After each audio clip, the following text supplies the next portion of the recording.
Imagine a world without choices. Imagine you can't make your own decision. That wouldn't be a world for me. That wouldn't be a world for you. You, I see.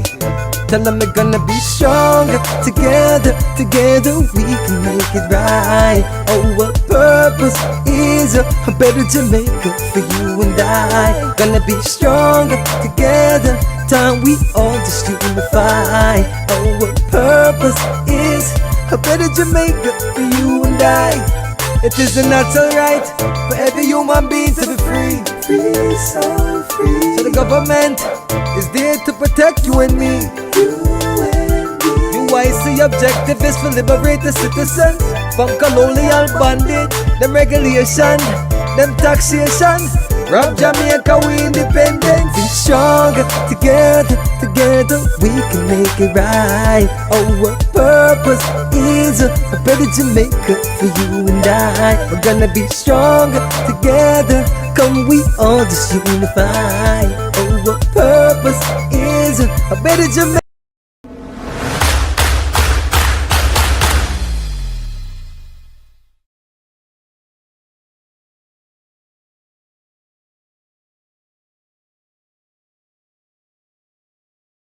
Hello, good evening, and welcome to another edition of UIC Liberty TV. This is Joseph Patterson tonight. I don't have my fellow partner in crime, Mr. Douglas Harper, tonight. He's on vacation, actually. So you're going to have to suffice with me trying to manage all of the different pieces of the puzzle. So welcome to all of you. I see we have some of our good friends on already. I'm seeing Craig McKenzie saying, "What happened to your UIC t-shirt?" Sorry, I'll make sure I put it on next time. I was just rushing to get here to do this this show tonight, so I'm not as prepared as I normally would be. But yeah, thanks to see you all. Good to have you all on here tonight. We have a very interesting topic lined up. So let me do it a bit differently today. I want to say welcome to Make We Fix Jamaica on UIC Liberty TV. As you know, my name is Joseph Patterson, if you're not here for the first time. Jamaica has another striking problem. As usual, the UIC, of which I am the founder and president, has the answer, because we're not only the People's Party, we are the Education Party, and we're also the Solution Party. So tonight we're going to talk solution. The UIC takes the time to study Jamaica's problems from cause to effect, And because of that, we can then build solutions that we know will work for the Jamaican people. Because we're always studying what other countries do right and what they do wrong, and we try to learn from them. Yeah, we try to learn from them while adding our own intelligence to the problem-solving equation, so that we come up with some very good solutions for Jamaica. Today, we'll be learning what has caused this latest problem and how we can actually go about fixing it as a nation. So come, make we fix Jamaica. But first, please like, share, and comment throughout the program to get the algorithm going so more people can hear about the UIC and how we're going to fix our country. As you may know, the big business oligarchs who own the two colonial parties and the media are working overtime to keep the UIC away from the Jamaican people. But you can help to get around all of that by simply sharing this with everybody. So make sure you hit the notification bell and subscribe to our channel and get all of your friends, all of your family, all of your co-workers to like and to share UIC Liberty TV as well. And of course, if you do that, then you won't miss an episode at all. So, okay, back to the matter at hand. There have been several strikes in Jamaica recently. Have you been following them? Whole heap of strikes have been going on in Jamaica. Whole heap of strikes. And now the latest one is, well, before I get to the latest one, in May of this year, workers of the National Housing Trust walked off the job. Did you remember that? Following them, we had the air traffic controllers also going on strikes, causing some 40 flights to be cancelled. A few days later, the country had a major water crisis with customers out of the commodity as the National Water Commission workers also went on strike. So we're having a lot of striking problems in Jamaica of late. Uh, you also had the Jamaica Civil Service Association, JCSA, their unions, which represented thousands of government employees, also gave notice of further strike actions that would follow the next week. However, the threat was withdrawn following a meeting with the Minister of Finance, Minister Nigel Clark. Jamaicans across the country have been calling for salary increases as well, as inflation bites into their pockets. So soon you're going to hear about and see a lot of Jamaicans taking to the streets as the cost of living pressure continues to mount and mount and mount. Pressure bust pipe. You've heard that saying before? Pressure bust pipe, and the pressure is mounting. More and more and more pressure is mounting on the Jamaican people, and the point is coming when the pipe is going to bust. Yeah. Let me see if I can adjust my my thing here. Oh, not getting any lighting from that. Whoops, that is gone. Sorry. See, this is what happened when Douglas is not around. You see, I don't have. Let's see if I can get this going here. 1 second. All right, still not doing so well with the lighting thing here. Not sure why, but one day it will work out, eh? Very soon and very soon. We'll get this all sorted. But the lighting is not very cool. All right, we'll continue anyways. So, the bus and taxi operators withdrew their services today. So you might have seen a lot of videos going around on social media as several commuters were left stranded as Jamaican taxi and bus operators carried out an island-wide strike in pursuit of one simple objective.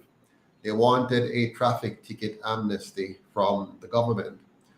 The taxi operators and the bus operators are requesting the amnesty because they're frustrated with the government's increasingly punitive road traffic ticketing system. They also expressed frustration over the possibility of being jailed for unpaid fines, which many of them say were levied unfairly. Mr.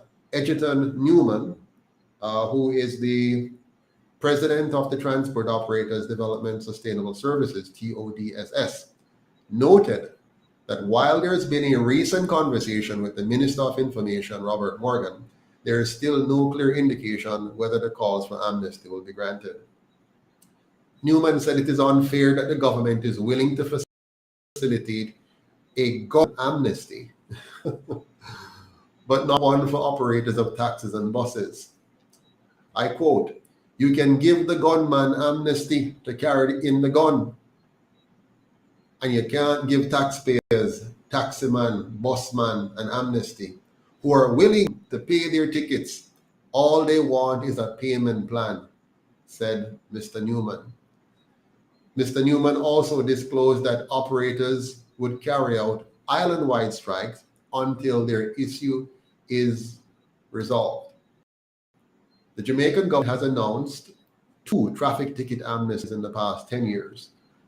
An amnesty was declared by the government in 2012, which was extended from July 1st to December 31st. The government collected over $340 million then.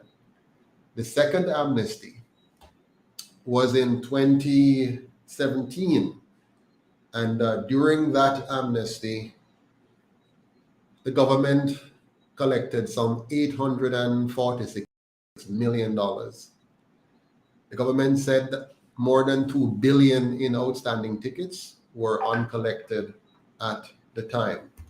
But I want to play for you. I want you to hear how one operator describes the problem. Yeah, I want you to listen to how this public passenger vehicle operator describes the problem. Let me see if I can find it here for you. Um, all right, Mr. Newman says he can come on at 8:30. So we're going to see if we can get him on for 8:30. Let me just send him the link here to see if he can get on at 7:30 to join us. So I'm sending him the link right now.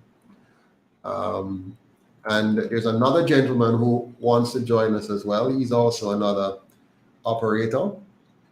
So I'm going to see if I can find his number. Share with him the link. I have so many messages here that just bump all of my links. But let me send the link to him as well so we can hear from them directly. It's good when you hear from those who are directly involved in the matter and they can share with you directly. So let me see if I can find the gentleman here. His name is Mr. Madden. So Mr. Madden is going to join us tonight if I can find him. Let me see here. Here's Mr. Madden. So hopefully he can come on shortly. But I want you to hear this while we're waiting for them to join us. Listen to this. This is somebody who understands the issue fully, and rather one who understands the request, what it is that these operators are requesting from the government in order not to have this prolonged strike. Let me play it for you. Listen up now. Let me see here. Listen.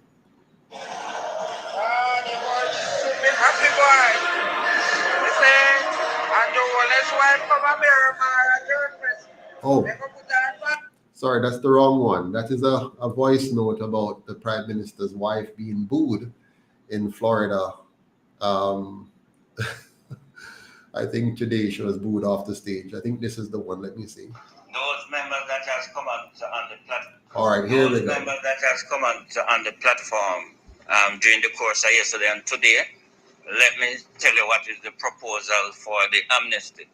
The proposal is for a 6-month window of opportunity to pay our outstanding ticket fine. 2 is, during that period, we will not be prosecuted or arrested by the police for those outstanding tickets.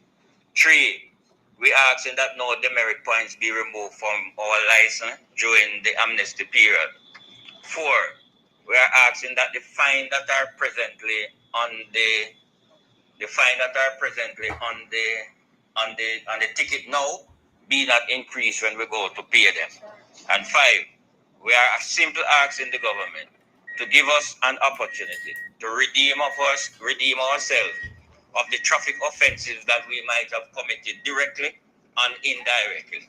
Indirectly because there are some fines that our motorists have no knowledge of, and there are some fines that have been paid and is still on the Elitzer Road system. So this is what we are asking for. So those members that are mentioning 3 weeks and 1 month and 2 months, we will be proposing before the government a 6-month amnesty, a 6-month window of opportunity to pay to the government what we owe to them. All right. So there you have it. They're asking for a 6-month amnesty to clear up the backlog of tickets, even though some of those tickets were unfairly charged as far as they're concerned. My understanding of the situation is that we just have pure chaos in the public transportation industry.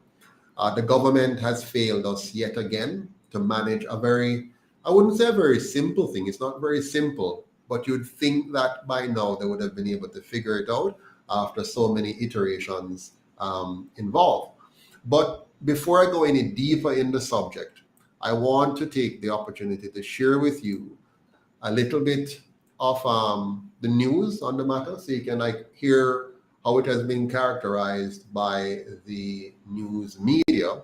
So let's take a listen as to what the news is telling us about the subject matter. So let's listen to this clip here.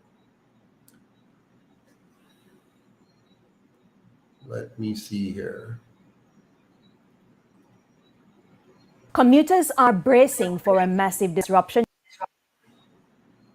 in the as taxi operators island-wide have signaled their intention to stay off the job.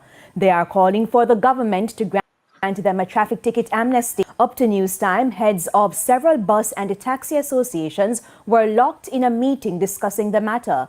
In September, transport operators staged a massive protest in Halfway Tree St. Andrew to call for a traffic ticket amnesty. Promises were made, but their calls are yet to be addressed.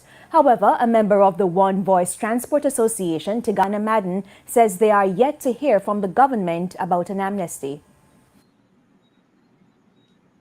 Main reason for the strike, we need an amnesty because there are persons out there who are willing to pay, but they cannot find all the money at once.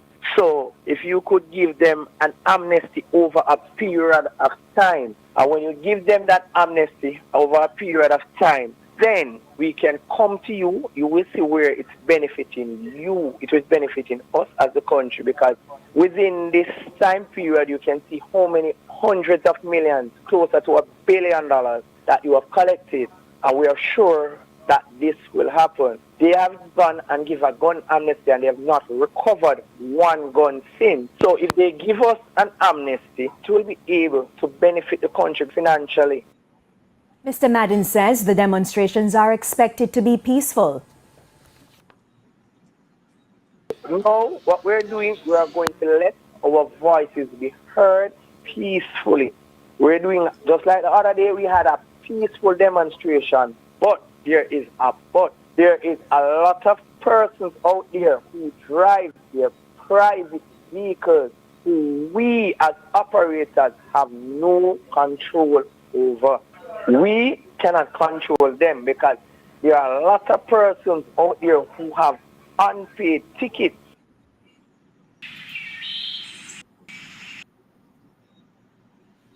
Okay, so there you have it.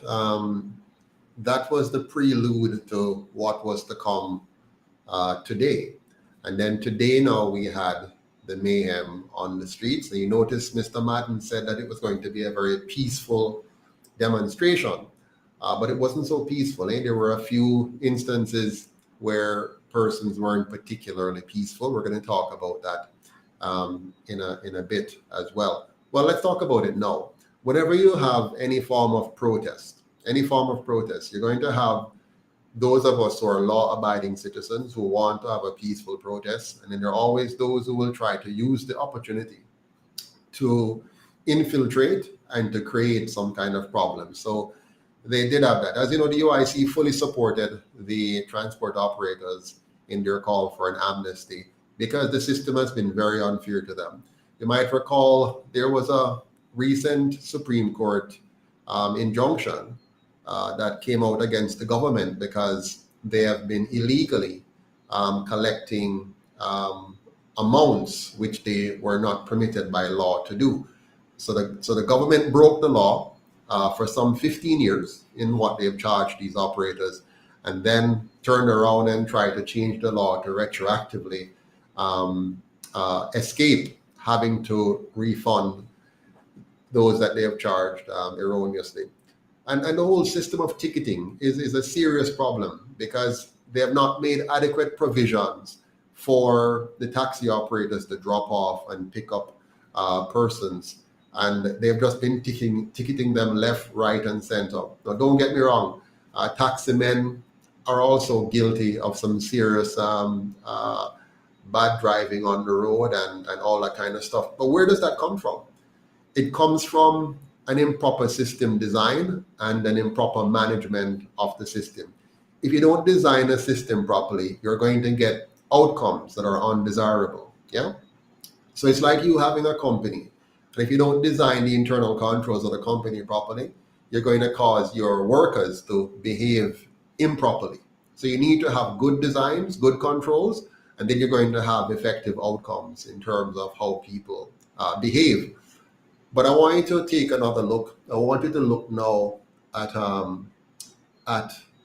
another view of the matter. This is where we are today now. You saw what was advertised, if you will, what they said would happen if the government did not respond to them timely on the matter. The government did not respond timely on the matter. It still hasn't responded timely. I think they've actually indicated that they're going to be even more firm with the taxi operators.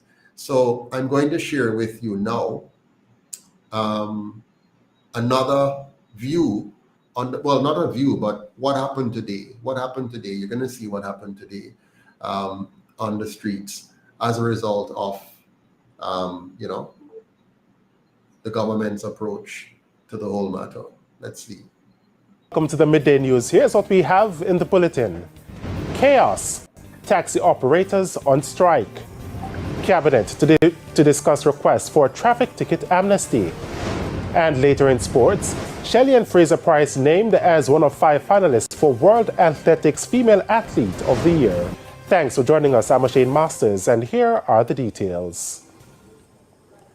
Now we'll begin with the story about the protests now on across the island. Now here's Shamela Pullen with the roundup for Kingston and St. Andrew. Thank you, Shane. We were pleasantly surprised when we came to Halfway Tree, where we saw JUTC buses out in its numbers picking up stranded passengers. We also saw robo-taxi drivers on the road. We were unable to speak to them, as you would imagine. They were busy picking up passengers. Also of note, Shane, we saw where a school sent a bus to pick up students who were stranded rather at the transportation center. When go to school and take them up and drop them off at school and come back again. Drop them off at school and come back again. This is the Downtown, the mood was a little different. Taxi operators were actually trying to prevent their colleagues from picking up passengers. As you know, they're demanding the government to grant them an amnesty, which they argue is needed. We need a better system. Yeah, we need a better system.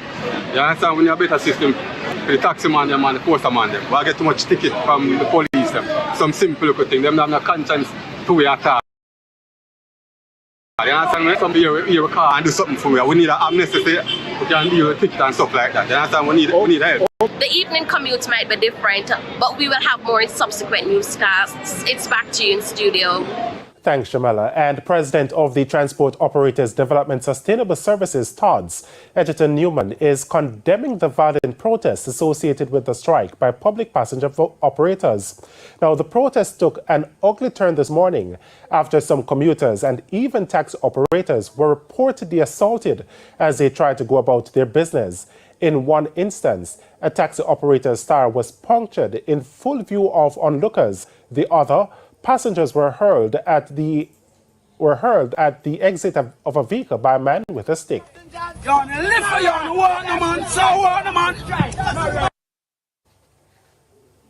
Meanwhile, over in Westmoreland, it was a similar case, taxi operators halting traffic to prevent other taxi operators from plying their routes. The commuters were forced to exit the vehicle and walk the rest of the journey.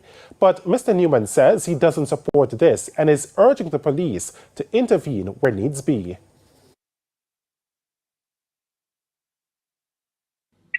Persons, can't say taximen, persons are jumping from vehicles with sticks and messing other people's vehicles and physically hurting them. That is wrong. That we condemn that at the highest level, and we are calling the police. They are all over the place. The police officers don't just stand by, watch what is happening, and take the necessary actions under the law. And over in St. Anne, it was a normal business day for operators of public passenger vehicles. In fact, many of the operators told TVJ News that they were not aware of the protest. Our St. Anne correspondent Lloyd Hines provided an update during an interview with Kalisha Williams. Lloyd, thank you for joining us this morning. Talk to me about what you've been seeing in Ocharios and the places you've visited. Thank you. Now, basically, it's business as usual in St. Anne today. I stopped for a brief moment in Brownstone and in St. Anne's Bay. Now I'm at the transportation center in Ocharios. This morning I spoke with 3 presidents of various associations. who did not provide an interview really. But most of the operators that we spoke with this morning, they feel that the persons who really had the problem should be given time to pay this money, and felt that the amnesty is of importance economically for the drivers. Some of the owners, some of the operators of the vehicles are just drivers, while the owners are still dependent on them to provide the income. But some felt it's a waste of time also, as they have their obligations, whether they are drivers or they are owners of the vehicles. Now,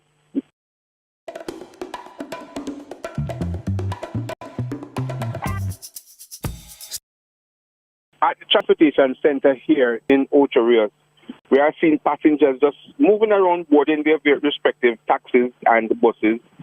I cannot say anything more because, as I said at the beginning, it's just business as usual here in the parish. I have made contact in the Monique and the Claremont area, also the Alexandria area, and it's just business as usual. So I can safely say that the transport operators really are not. As a matter of fact, I can say one parish president said that he was not informed about this strike action.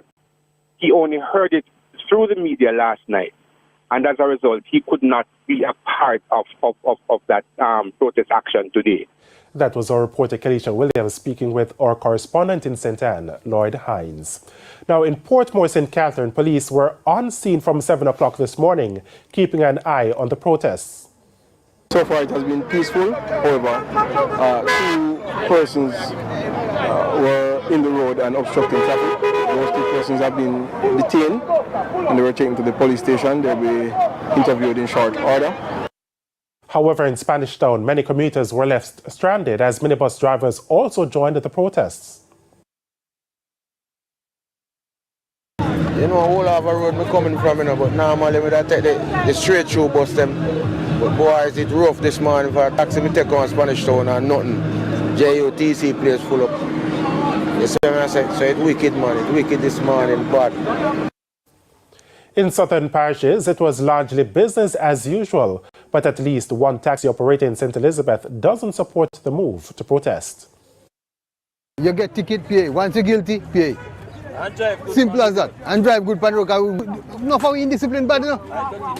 And I dirty driving a car them something here. But the next question is how this man have 120 ticket and still a drive. So that tells you something wrong with the system.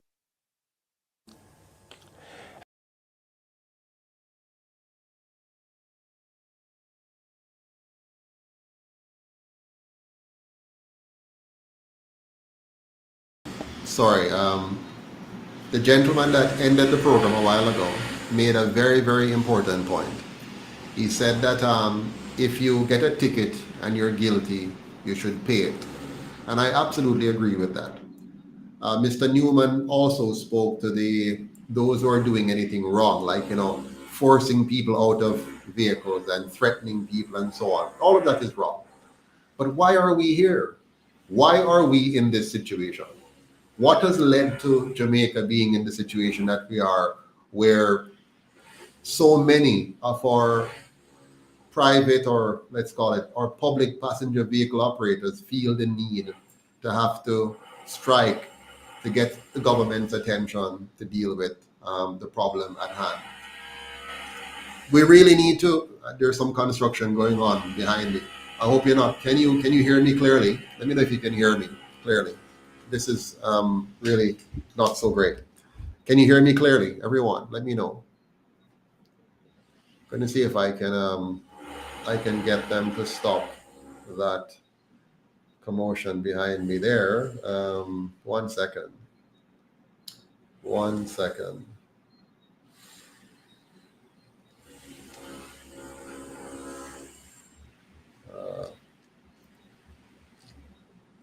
All right, good.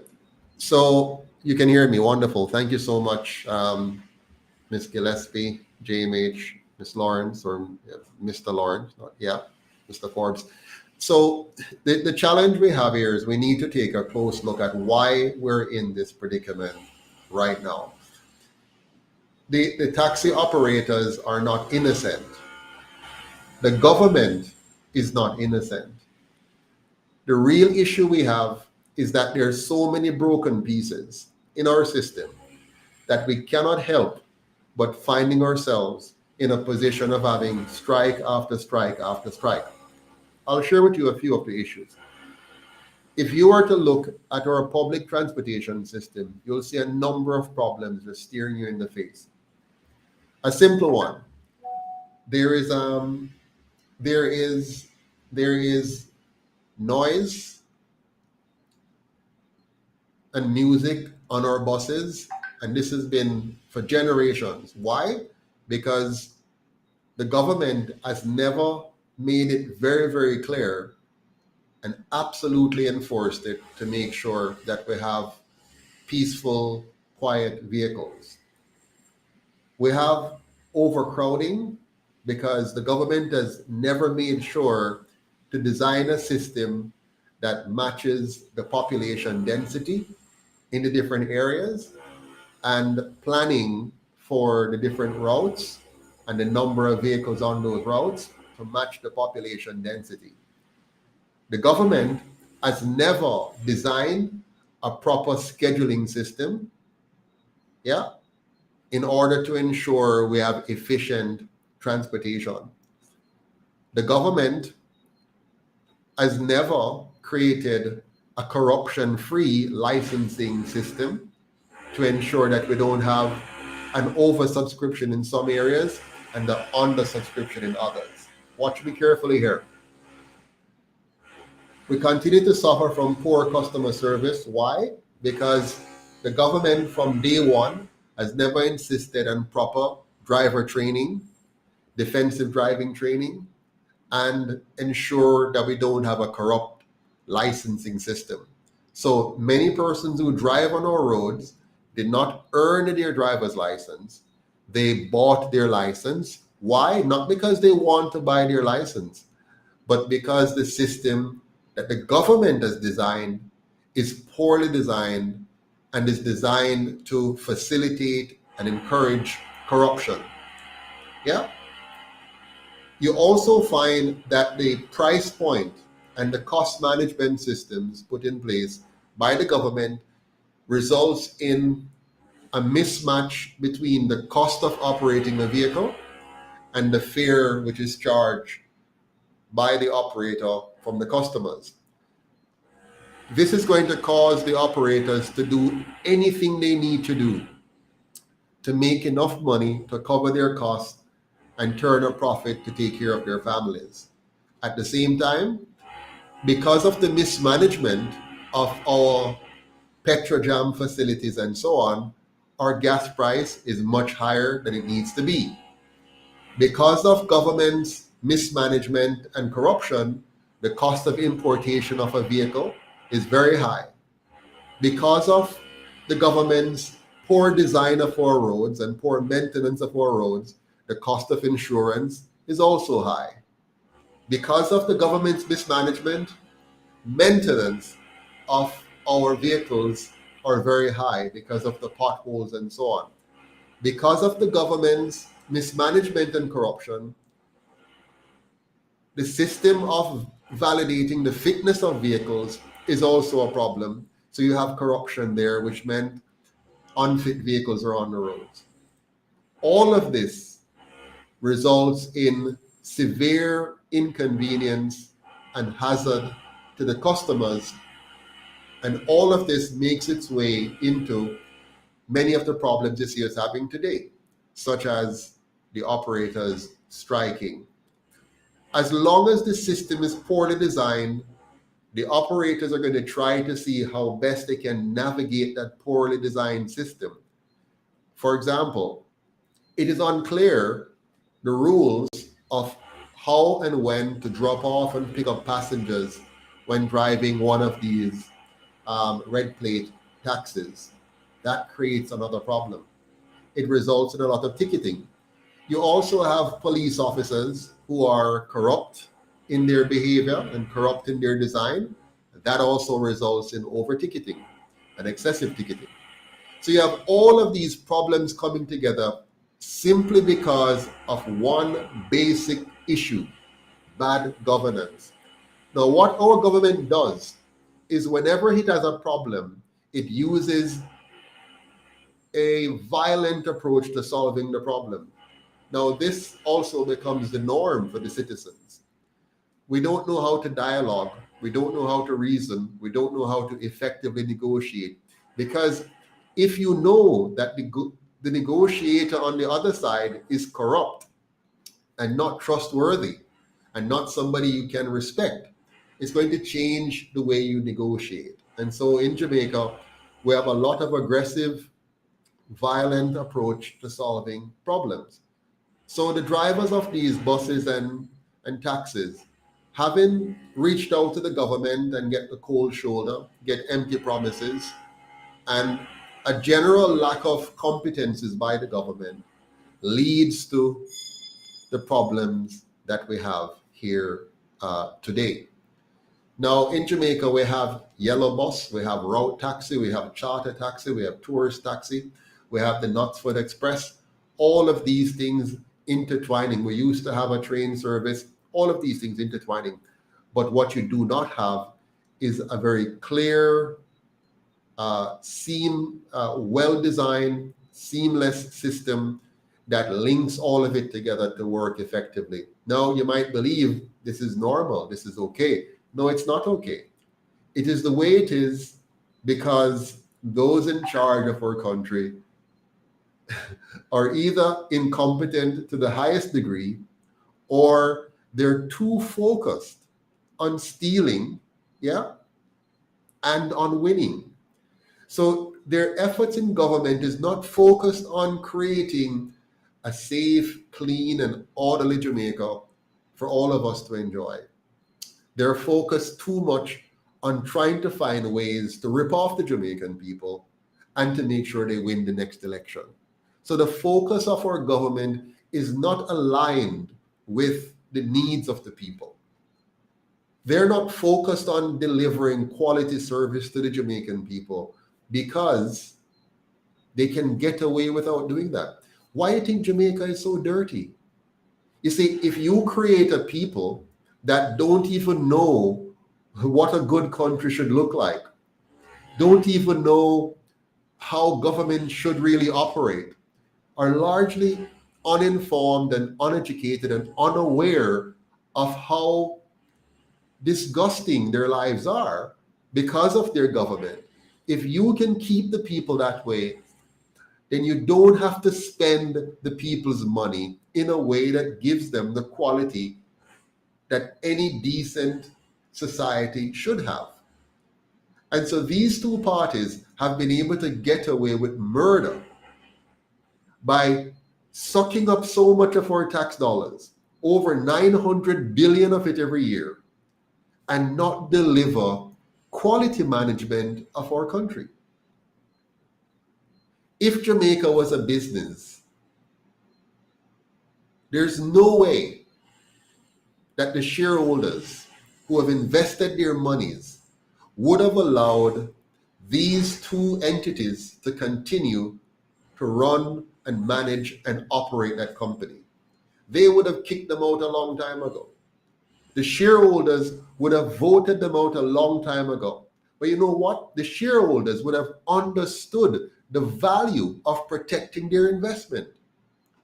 But in Jamaica, the people, by and large, have been so profoundly miseducated, so profoundly dumbed down, that they do not realize the significance of them voting for good management of the country. How can you allow a manager to get away with failing on all the major indicators of running the organization? Take our government. They can't manage garbage. They can't manage garbage collection. They can't manage keeping our streets clean. They can't manage putting in sidewalks. They can't manage designing and maintaining good roads. They can't manage ensuring every citizen have a fixed address. They can't manage ensuring we all have a basic national ID that is not one being forced on us by some foreign masters for their objective, but one that is designed for us, for our objective. They can't do that. After 78 years, they can't do that. They can't manage an airline. They can't manage a public transportation system. They can't manage a school system. Our school system is gone to the dogs. They can't manage anything. They've given away our airports. They can't manage the airports. If a major building is to be built, they can't manage that. If a highway is to be built, they can't manage that. Nothing at all they can manage, but yet still, the shareholders of Jamaica continues to allow them to occupy the boardroom, which is our parliament. Think about it carefully. Think about it carefully. They have not demonstrated the skills and competencies to manage our country, but yet still, they have been at it for 78 years long. Now, I have had the privilege of traveling to many different countries. My experience in Canada, in UK, in China, in the Netherlands, in France, in Germany, in Ghana, in Myanmar, in India, tells me clearly that Jamaica can do a whole lot better. I remember when I was a young boy growing up here in Jamaica, going to school, I would go to the bus stop and you'd hear no schoolers. And I would have to sit there or stand there and wait and wait and wait for them to ram the bus and pack the bus. And only when the bus is full, then they will let you in a schooler. You remember those days? Now, remember, this is how we're treating the future of our country, our children. This is how we are pushing them back. Because when a child can't get to school early in the morning without hassle, without fighting to get into a bus to go to school in the morning, sometimes when you get to school, you're tired, after the fight you put on for getting on the bus. Sometimes you hang off. You remember when you have to hang off on the bus? And you're hanging off on the bus, hanging on for dear life. If you miss it, you know, say, it's the next 1 hour, you're going to miss a big part of school. You remember those days? You remember those days? And that is what they were doing to us as children, robbing us of being able to get to school on time and in a good frame of mind to be able to study, to learn. And then when you leave school now to go home, same story. Sometimes you stand up a bus stop for how much hours a wait to try to get a bus to go home. Again, you have to stand up and wait and waste time and whatever. And then you finally fight and get in a bus and you finally get home and you're tired. Now for you to do homework and all of that. Can just think about what is being done to our children? Sometime when I am driving, sometime I leave here early in the morning. I live in St. Elizabeth and I have to go to Kingston. So it's a 2-hour drive, 2.5 hours depending on traffic. Sometimes 3 if the traffic is bad. But 2 hours normally. And I'm driving and you see all these children on the road, late, waiting for a bus, waiting for a taxi in vain. And they're treated with such disregard. Now, these are the future of our country. The impact on their learning is tremendous. The safety issues, even they have sexual harassment on the buses. Now, a good public transit system will reduce the number of cars on the road. If we had a good public transportation system, you wouldn't have so much cars and congestion on the roads right now. It would also reduce our oil import. It will reduce the environmental impact. On top of that, bad roads cost many lives. It's inefficient. It's double taxation. When you pay taxes, and in Jamaica we pay a lot of taxes. You pay for all kind of things, fitness, license, what else? You pay all these taxes, and then you have to pay for the additional maintenance caused by the government. And you cannot hold the government accountable. So when they ticket you, right away they get to charge you. When any one of us fail in this country, if we fail, or it appears as if we have failed, we have done something wrong, the government is able to charge us immediately. Even when you don't do anything wrong, the charge is still. But when they do something wrong, you don't have anybody to charge for that. Now, I want to show you what a beautiful system would look like. Do you want to see that? Do you want to see what a beautiful system would look like? Miss Dorothy had to walk 1.5 miles to go home from school every day. Amazing. I used to have to walk from Dunrobin Primary up at Constant Spring Road area there, all the way down to Washington Boulevard and the Malines Road as a boy when I went to primary school. Quite a walk, eh? The good part is it kept me fit. The bad part is, it means I'm not going to get home, in a good time to do my work and study and so on. But yes, I know the feeling. And somebody here by the name of A. Perry, I think, says, I remember clearly, I was a victim of falling from a bus. Wow, a bus step onto the road by Calabar News. Wow. I'll now remember, she said. Yes, dangerous time and very dangerous period. So I want to show you now what a beautiful public transportation system can look like. And I'm not going to show you any of those big rich countries like Canada or Britain or Germany or one of those. I'm going to show you a country that I personally truly admire. I really admire Singapore. And the reason I admire Singapore so much. Now, before I show you that, let me show you some of what we're enduring right now as a people. I want to show you some of what we're enduring right now. I talked about it, but I should show you, a little bit of is this it? Let me see. Yeah, let me show you this one. I think this will really cement what I'm saying to you, completely cement the problem in your mind when you look at this one. Let's watch this one.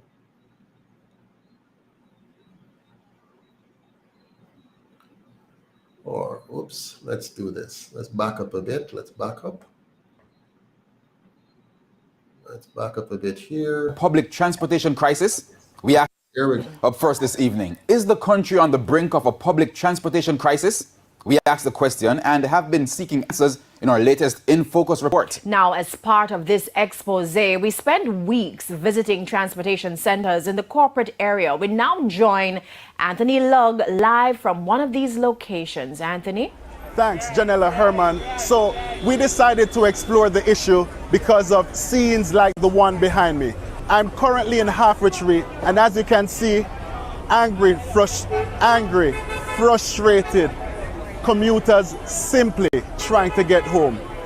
Now, before the pandemic and during the strict COVID protocols, scenes like these were considered things of the past. But with things returning back to normal, it's been chaotic. The commuters are simply asking, when will it end? Parks and taxi stands in Kingston and St. Andrew during peak hours are chaotic to say the least. This is downtown Kingston in the afternoon. The people standing here are trying to get home, but there's no bus. Sometimes we're out here all 3 hours, can't get no bus. It's a waiting game, and because some are accustomed to the situation, they find creative ways to pass time. Commuters sit and chat, while others simply stand as they wait for a Jamaican Urban Transit Company bus. Through it all, the frustration is evident. As you can see, out here is full. Baby mothers is here, kids is out here, and there's no bus. System is a mess. One to look at school pitting them where they on the road, they have to guard them yard at night time. That's not right. The mornings are just as bad. I tried getting a bus from the Waterhouse bus terminus in St. Andrew to Crossroads sometime after 7. As the clock ticked, the crowd grew, so too the frustration. Some commuters decided to walk, hoping to see a bus along the way. Now, after waiting close to an hour at the Waterhouse bus terminus, we ventured closer to the Olympic intersection. As it turns out, scores of people lined the streets as they wait for a bus. Before they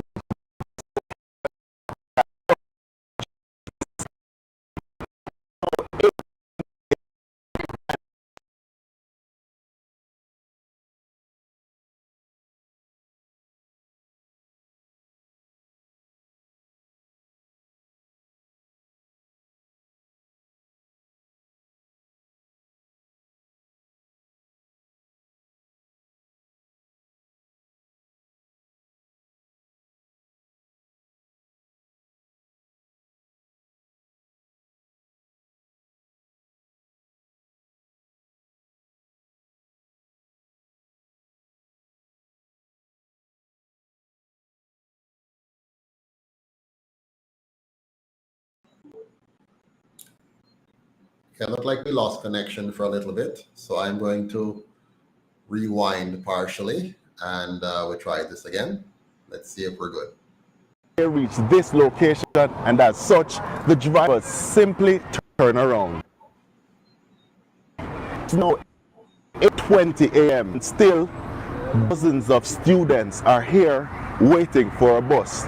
This means that simply they'll get to school late. If you see over there, so now, see how many people going toward one bus. They can't hold it in. All them pack the bus. It doesn't work. Which takes us back to downtown Kingston. Those who can afford to turn to taxis. However, getting inside when it pulls into the taxi stand is a task. When the taxi come here, if you rush to go in and eat, then taxi full up 2 in the front, 3 in the middle and 3 at back. Each time you go home now, you have to pay $300 for a taxi to go home. All the hell that like me, you know. The struggle is real and the complaints are plenty. It's no secret that the country's public transportation system has been bursting at its seams for quite some time. The JUTC is struggling to deploy adequate buses to effectively move passengers. But why? Communications manager at JUTC, Cecil Toms, pointed to a number of issues, among them the bus shortage. The second being that many of the buses that we have in our inventory, they are very old. We're talking about an average age of between 12 to 14 years. With an aging fleet, you're going to require a lot more maintenance. You're also going to require a lot more parts. Corollary to that is one of the issues that we've been having as a transit company is that when you order the parts which normally takes as much as 4 weeks to come, they're taking twice that time and more because of the impact, of course, of COVID and the Ukrainian war.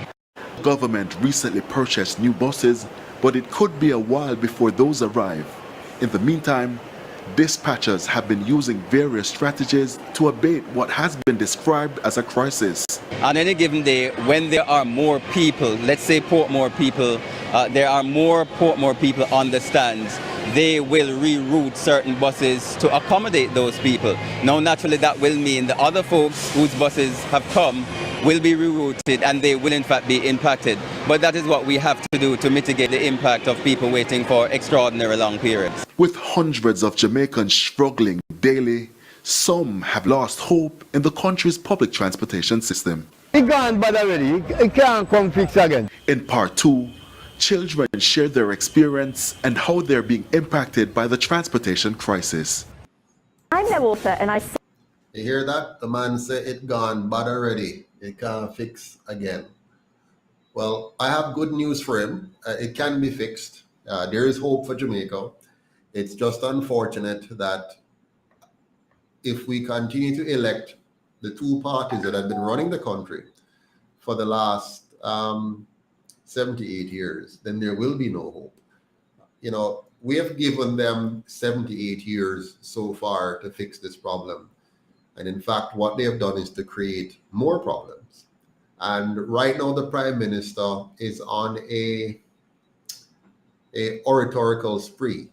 He's going around the country, or at least on TV, and press conferences, and he's talking a lot about things that will be done or should be done.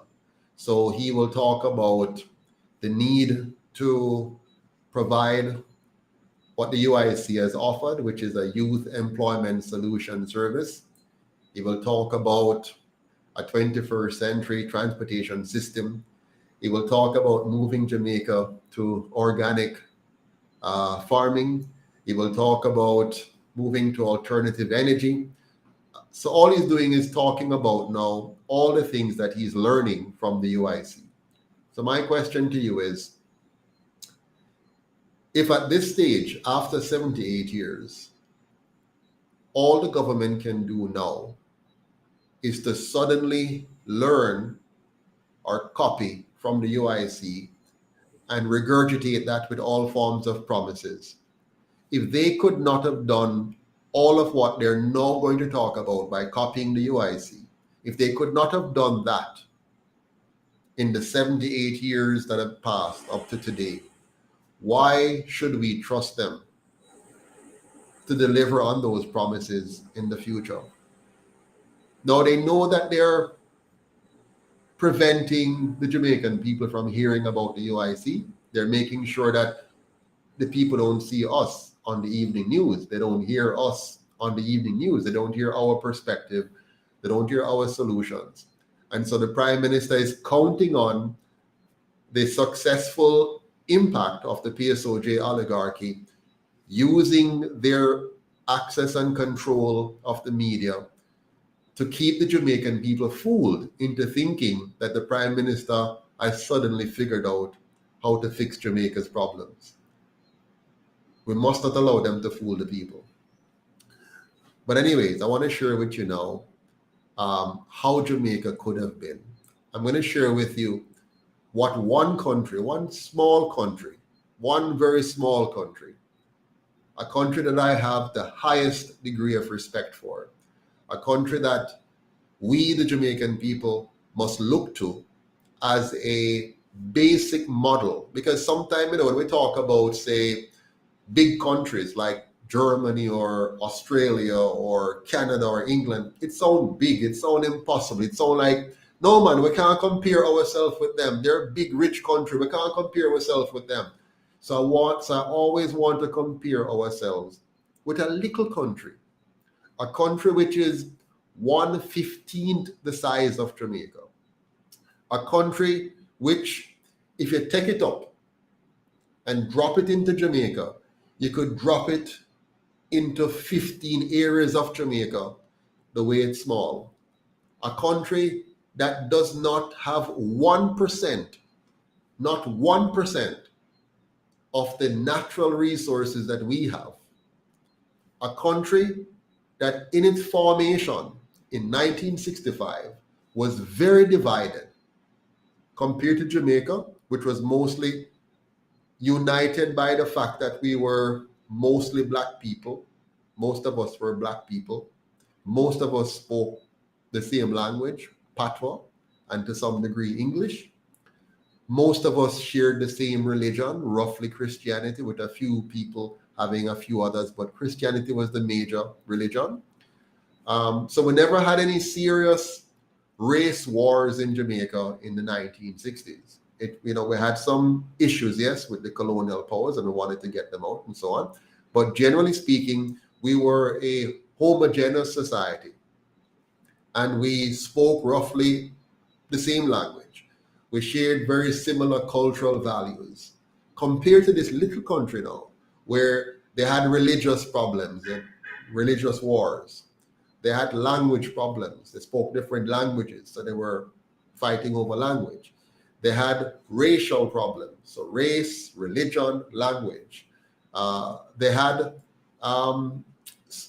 it was a very dirty, poor poor,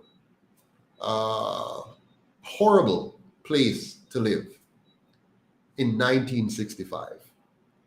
Remember, we got independence in 1962 from the British. They too got independence in 1965 from the British.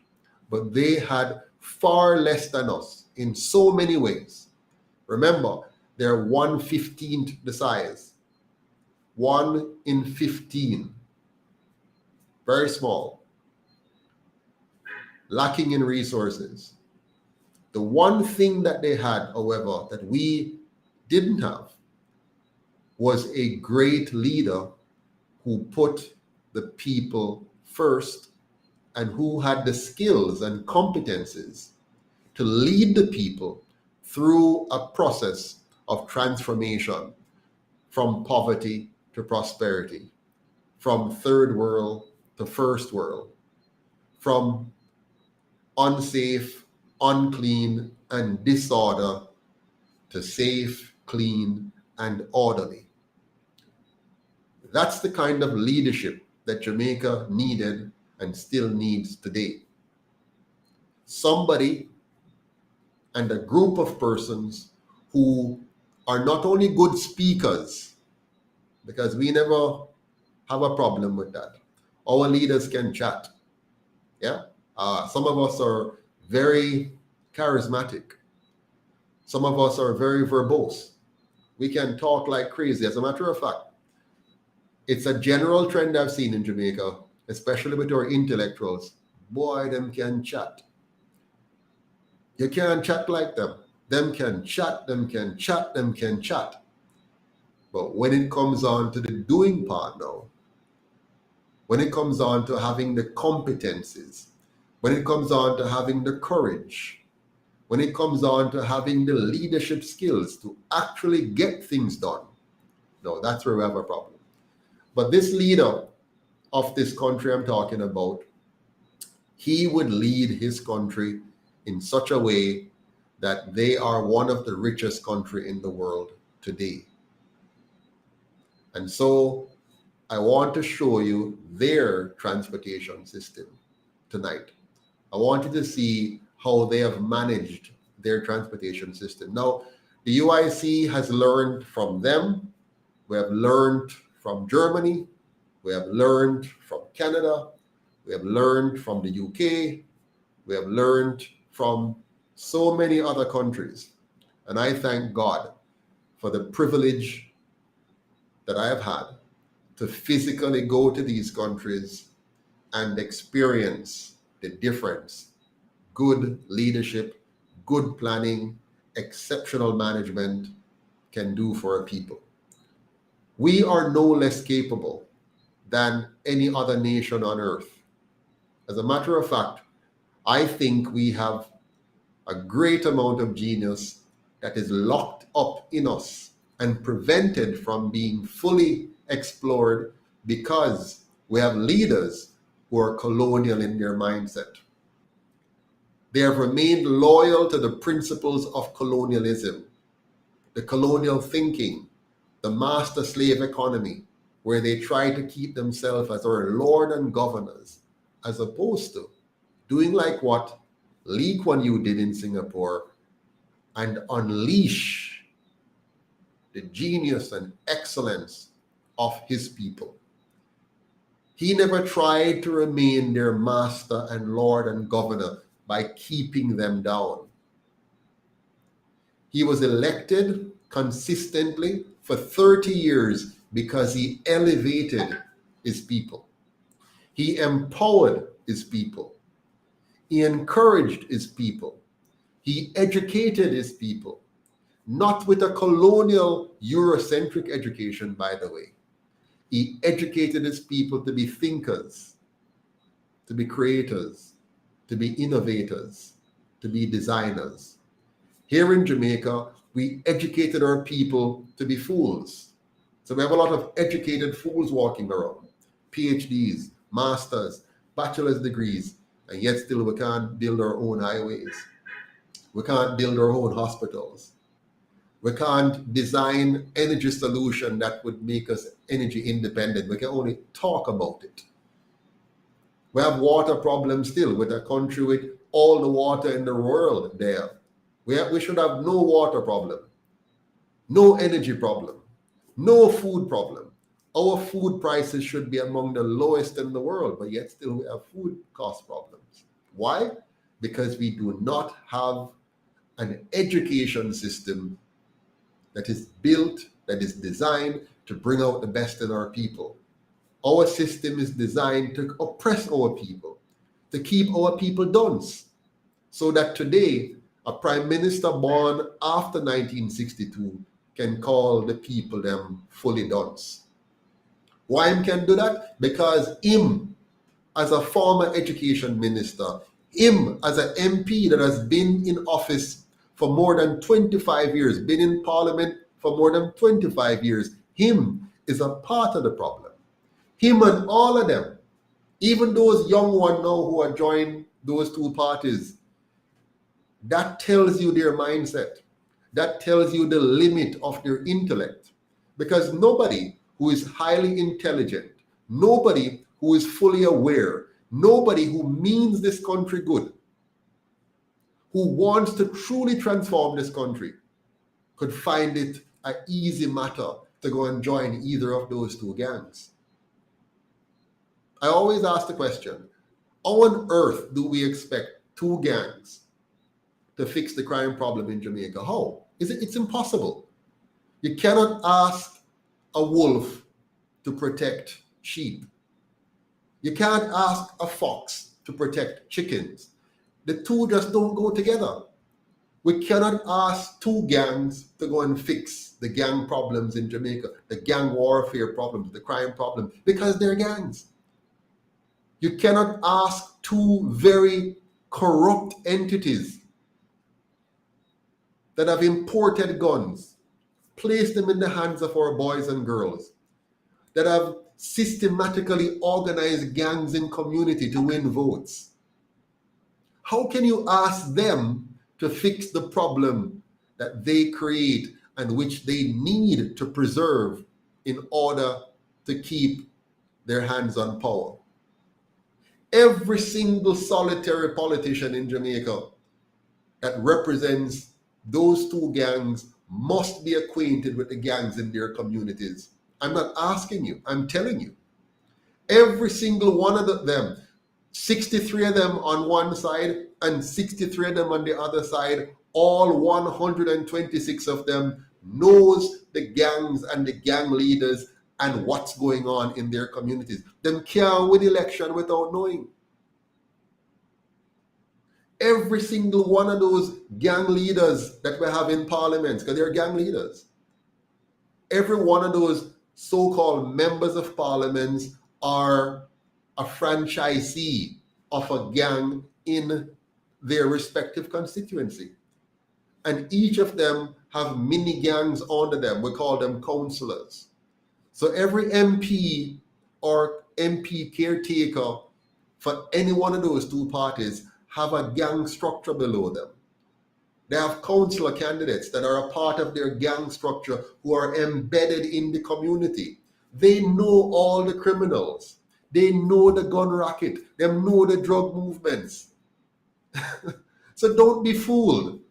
Let us wake up, my fellow Jamaicans, and stop pretending and behaving like we're dealing with ordinary men and women. They're not ordinary.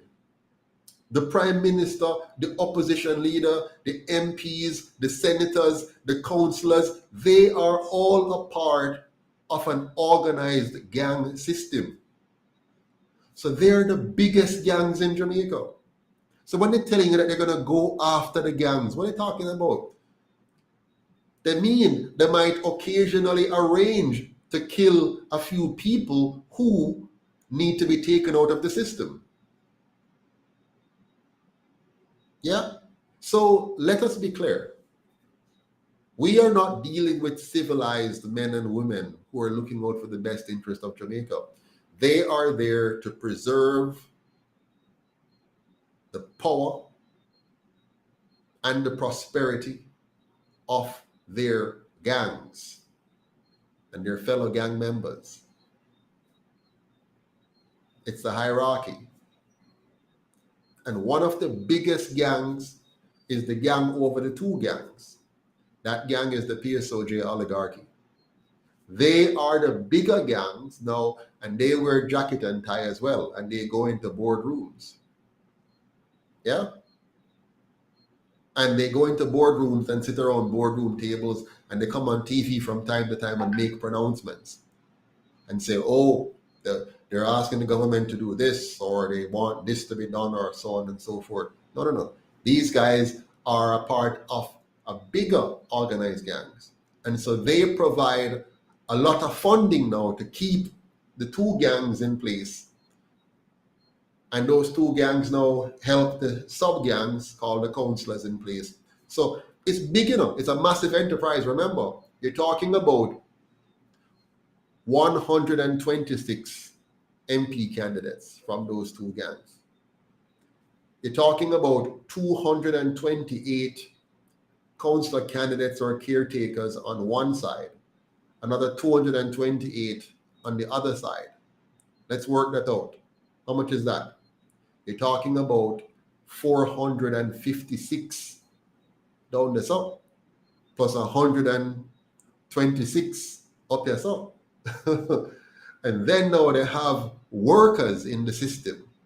Workers who have to control Christmas work and road works and sit on boards and school boards and various politically established boards in order to give out money corruptly, but in a legalized way of corruption. So it's a legal corrupt system.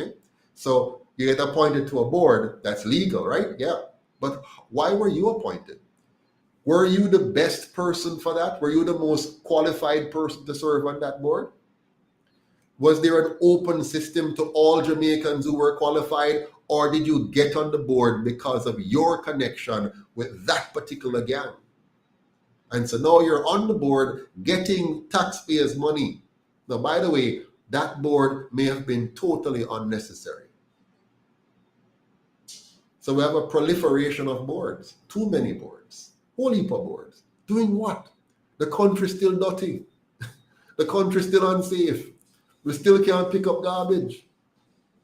But we have whole heap of boards and whole heap of agencies. Whole heap of agencies. Another agency. You know why? So that all of these gang members can get a position so that the money can flow down. So they suck out $900 billion out of we. Those of us who are working hard, we're not connected to the gang them. We're not a part of them gang. We just get up every day and I forgot to work and slave and earn the money to come back to pay them to give their gang members. So we go and work hard, and then they just take out the education tax, they take out the NIS, they take out the NHT, they take out the income tax, and then every March, April, then if you happen to be able to buy a little house, they take out the property tax. And if you have a car, them take out the license and insurance and the fitness and whatever out of you. Yeah? And if you try to import something when I make you so, them hit you again with a big tax on that. And on the gas where you buy, them hit you with a big tax on the gas. So everywhere you turn, Maka juke you. Because the gang is sucking out our money, but we're not getting anything much in return. We have a police force which barely, if ever, serves, does not protect, and absolutely does not respect the Jamaican people. So the police now work for it properly. Sometimes they do, most times they don't. You go to the hospital, you're fearful for your life. And if you're not fearful for your life, you endure some serious disrespect if you don't walk in a jacket and tie and drive a nice car and look like somebody who they need to treat with respect. If you look ordinary, you will not necessarily get a good treatment. And if you get a good treatment, you might not be treated with the right solution. And you might contract something they never went in with. and you might end up dead when it's a minor issue that should not require anything much. It should be, quickly addressed and you're out. Instead, you go in and the minor issue becomes a major issue, becomes a dead issue. So what is the 900 billion for? Oh, by the way, a big portion of that have to pay back a debt, which you never borrow and you have not benefited from. So more than 33% of the $900 billion have to pay back a bad debt. Where did that debt go? That debt went into waste, government waste, and a big part into corruption so that the gang can get some money out of it. You understand? So they are busy not working to make Jamaica a safe, clean, and orderly country where you can live, earn, and retire with liberty and dignity in your own country. No. Instead, they're busy working very hard to figure out how to trick you again. That's what they're working on now. How do I get to trick them again? What kind of lie we can tell effectively now? How much we can thief from them now? And what must I do to make sure that come the next election, may have just the right talk and just the right amount of gimmicks and the amount of money to go around and trick them up and get the vote again. But don't worry, if my game fails this time around, not a problem. It's the other side of the coin that wins, and my time will come again, because we are making sure that we kill any kind of real representation for the people. They want to make sure so that there is no real political representation for the people. They want to make sure there is no third party, and that is why they tell you the third party can't win in Jamaica.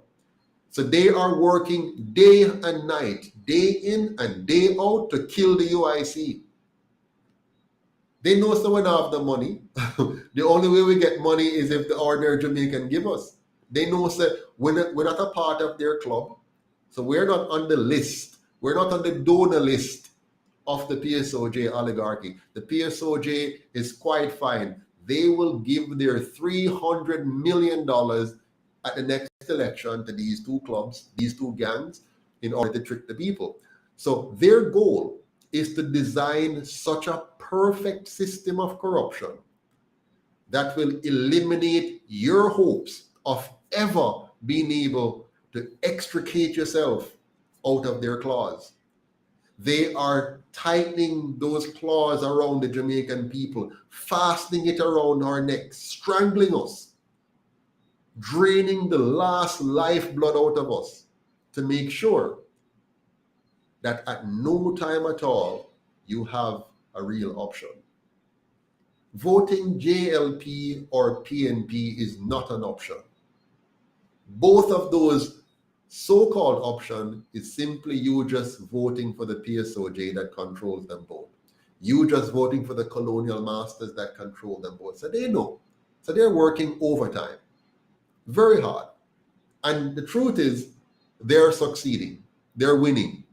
The longer we take to organize and fund and join the UIC and run as a candidate if you can, the longer we take to build up a mass to lead our people to the promised land, is the more they're winning. So we have to rise up. But I want to show you now, how one small country has been so very, very, very, very effective, where we, as a much bigger country, has failed. So I want you to see this. I want you to look at this country. And when I bring it on for you, I want you to just really think about it and say to yourself, in all honesty, why am I, as a Jamaican, sitting down and allowing a few people, a few bad apples, a few bad eggs to run my country into the ground? Why am I going to sit down and allow that? I want you to ask yourself that question. And when you watch this, you're going to see what Jamaica could have been, what Jamaica will be if you and me decide, so we're going to take back this country. You're going to see what Jamaica could have been and what Jamaica can become if you and me decide to take back our country. And all it takes is a donation of $250 Jamaican a week if you're here in Jamaica. We keep it small for us here in Jamaica because we know the struggle. And if you're overseas, $25 a month, or 5, or 10, or 50, or 100. You choose. But we need at least 1,000 giving 25. And you're going to see how we can come together. I have never been involved in any of the other two parties of my own choice or volition. Never. And the reason I have not decided to join or to vote for any of them is because at a very early age, I realized that they were not working for me and you. Yes, they've had leaders who may have had good intentions. No lie, some may have had great intentions. But I always tell my children, if you join bad company, there's only one way it's going to go. Yeah, if you join bad company, if somebody who is bad come and join you, great chance of you transforming them. But if you go and join them, there's no way you're going to become like them. That's why so many Jamaicans hate each other, because the system of the colonial masters is divide and conquer. That's their system. It's to divide us, distract us, and then use that distraction and division to extract our wealth from us. And they have done so with immaculate precision. Here in Jamaica, slavery never done. All they did was to transform the form of slavery from one form to another.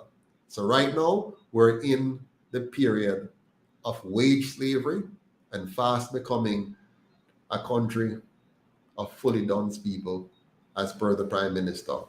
But watch this. I want you to see what one small country, and before I do that, this small country, here's the funny thing. Fun fact. Singapore has almost 6 million people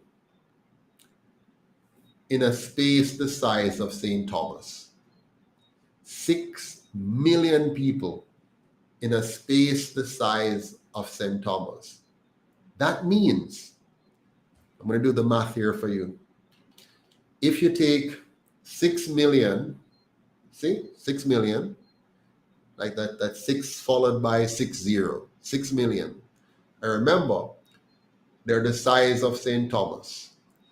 Now, if you multiply 6 million by 15, because we are 15 times the size of them, yeah?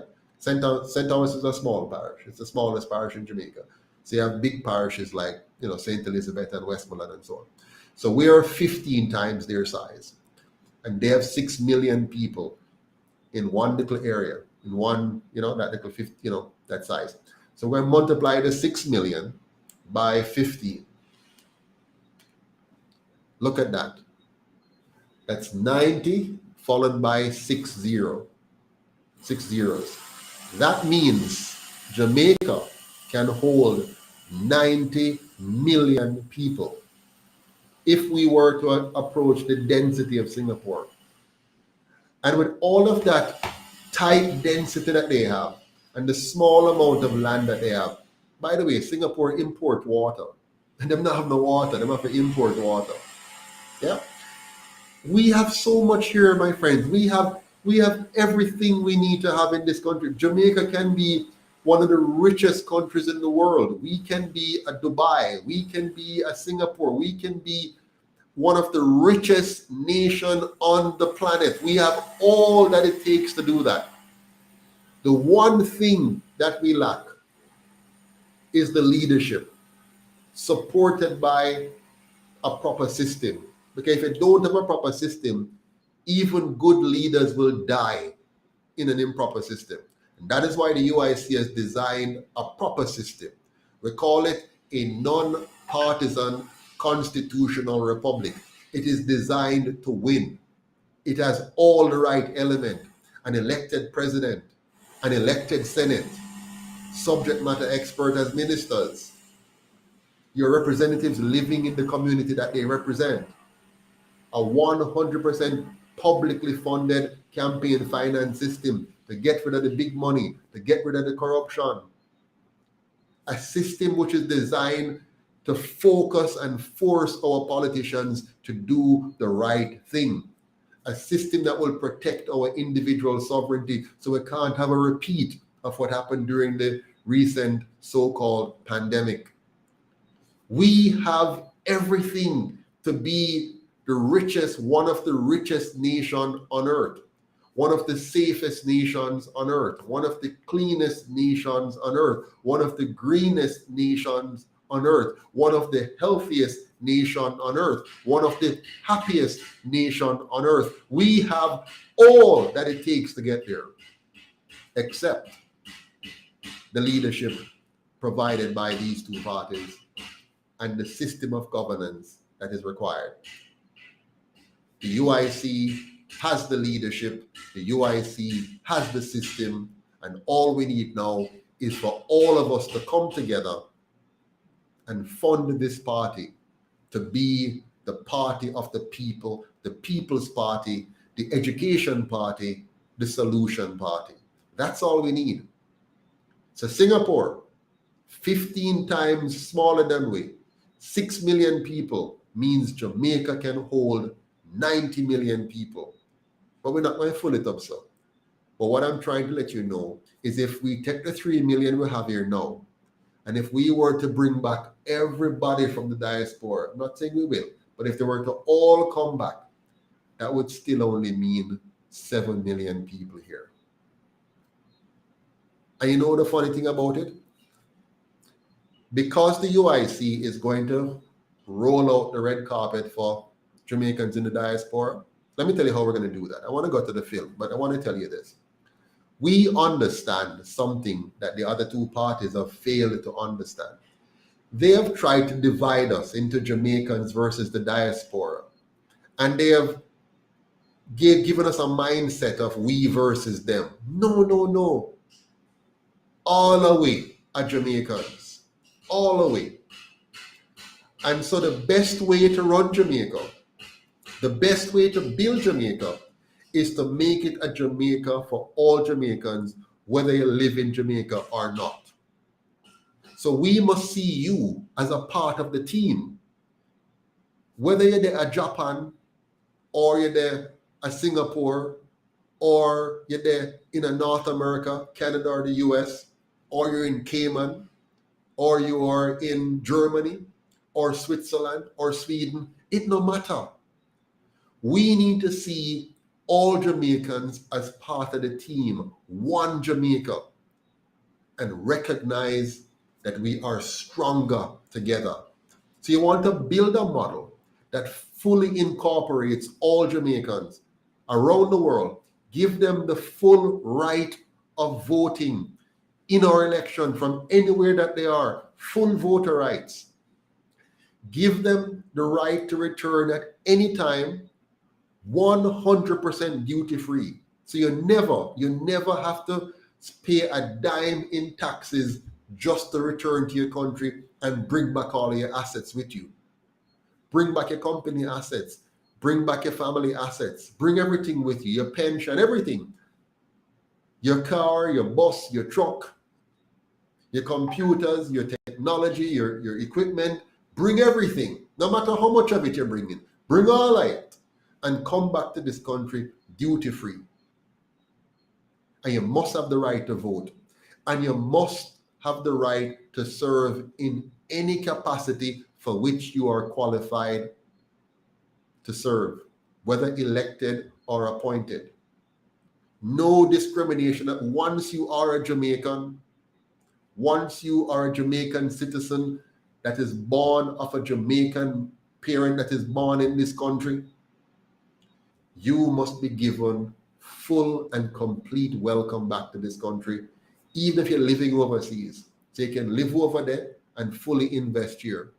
And if you get into trouble anywhere at all in the world, any kind of trouble you get into, we must be there to defend you, to make sure you're not unfairly treated. So we must look out for you. You must know, say, this country has your back. You must be proud and feel powerful when you go anywhere to say, I am a Jamaican. And none of you can do nothing to me and feel that me can't get up and just go back to my country and know that I'll be welcome and fully protected. And then we have to make sure that those who want to return home, we have a system to give them the information they need to hit the ground running. So you want to come back to retire, or you want to come back to try to run a business, or you want to come back for school, or bring your kids back, for whatever it is, we must make it easy for you. When we do that, when we create that kind of inclusive Jamaica, you're now reversing the brain drain, my friends. You're reversing the brain drain. You're reversing the brain drain because you're allowing the best and brightest who have left us to feel it easy to come back, even on a part-time basis, to come back and visit more often, to come back and invest, to come back and partner. Even though they don't come back to live, them come back easy and can plug into the system and participate in the system. They have a vote here, they have a stake here, they have a right here, and their children have a right here. You follow me? That's the kind of Jamaica that the UIC wants to create. And when we do that, we're not going to have 3 million Jamaicans anymore. We're going to have 7 or 8 or 10 million Jamaicans. Some abroad, but all of that brain power, all of that magnificent genius will now be brought back into the fold. What is happening in Jamaica is that we're creating the wrong kind of culture here. You see it happening. The more we keep losing our best and brightest people through the brain drain system, and many of them decided, man, I have nothing to do with my country no more. The more we keep doing that, is the more fully duns we're getting here, because we're concentrating more of the wrong type of people. So if you see, the Jamaica we have right now, here's what happened with the Jamaica we have right now. Every time we have a graduation from high school, yeah, let's say 100 picnic leave high school, 70 of them are not ready for the world. They're not ready to be a productive citizen. They now have the skills and the competencies. Then they're ready. They're not going on to anything major. 70%. So our current education system is a massive failure. It fails over 70% of our students every year.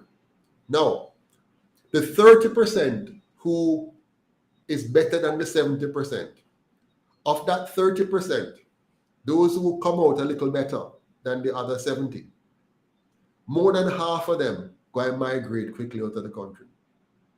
Now, you imagine what that does to the country's culture over time. Because now, what you want to see in a country is a nice mix. You're going to have some people who, they're not going to be very bright and smart, and they're not going to be engineers and doctors and accountants and all of that. That's fine, or actuaries. Some of we are not so smart. Some of us will be plumbers, electricians, carpenters, and so on, auto mechanic technicians, and so on. That's one band. Some will be the engineers, the lawyers, the doctors, another band. And some will be below them two band there, right? That's fine. That's a part of life. But what you want is a nice mix. You want to keep the society mixed with all the different types. And so we kind of learn from each other, and the brighter one, them kind of rub off somewhat on the lesser brighter ones, and we kind of grow together and mature together. And you'd be amazed to see how some of the not so bright ones turn out over time. I'm one of those. I failed common entrance twice, and I failed technical entrance as well. And so later on now, something clicked, and I started coming with a little better. So today, good. I'm a CPA. I have 3 degrees. I got a full scholarship to study engineering at UTech. I have held many senior positions. I was 35 when I was a director in the government for finance. So, I'm not come out too bad. But at first, it didn't look so good for me. Wasn't looking too bright for me at all. And so that's why I ended up at Spanish Town Secondary. Yeah. And after that, I went on to stats. But the fact I'm making is, just imagine if Jamaica had kept a good mix of all of its bright people and semi-bright people and not so bright people, and we mix up and just grow together.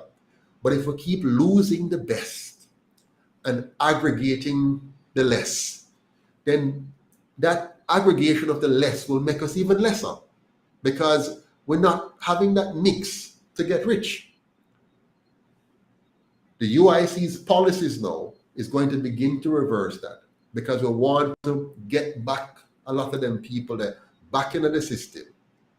We want to make sure our politicians can no longer fool us, because now them now talk to just a few licky people who they can buy out easily. When we have diaspora members voting, you know what? You can't trick them with little handouts. So you have to talk serious policy. You have to explain things proper. You have to can answer serious questions. And so that now is going to cause us to have a different caliber of politicians. The little ghetto-minded politicians, the little licky-minded politicians, the little pseudo-intellectual politicians going to phase out.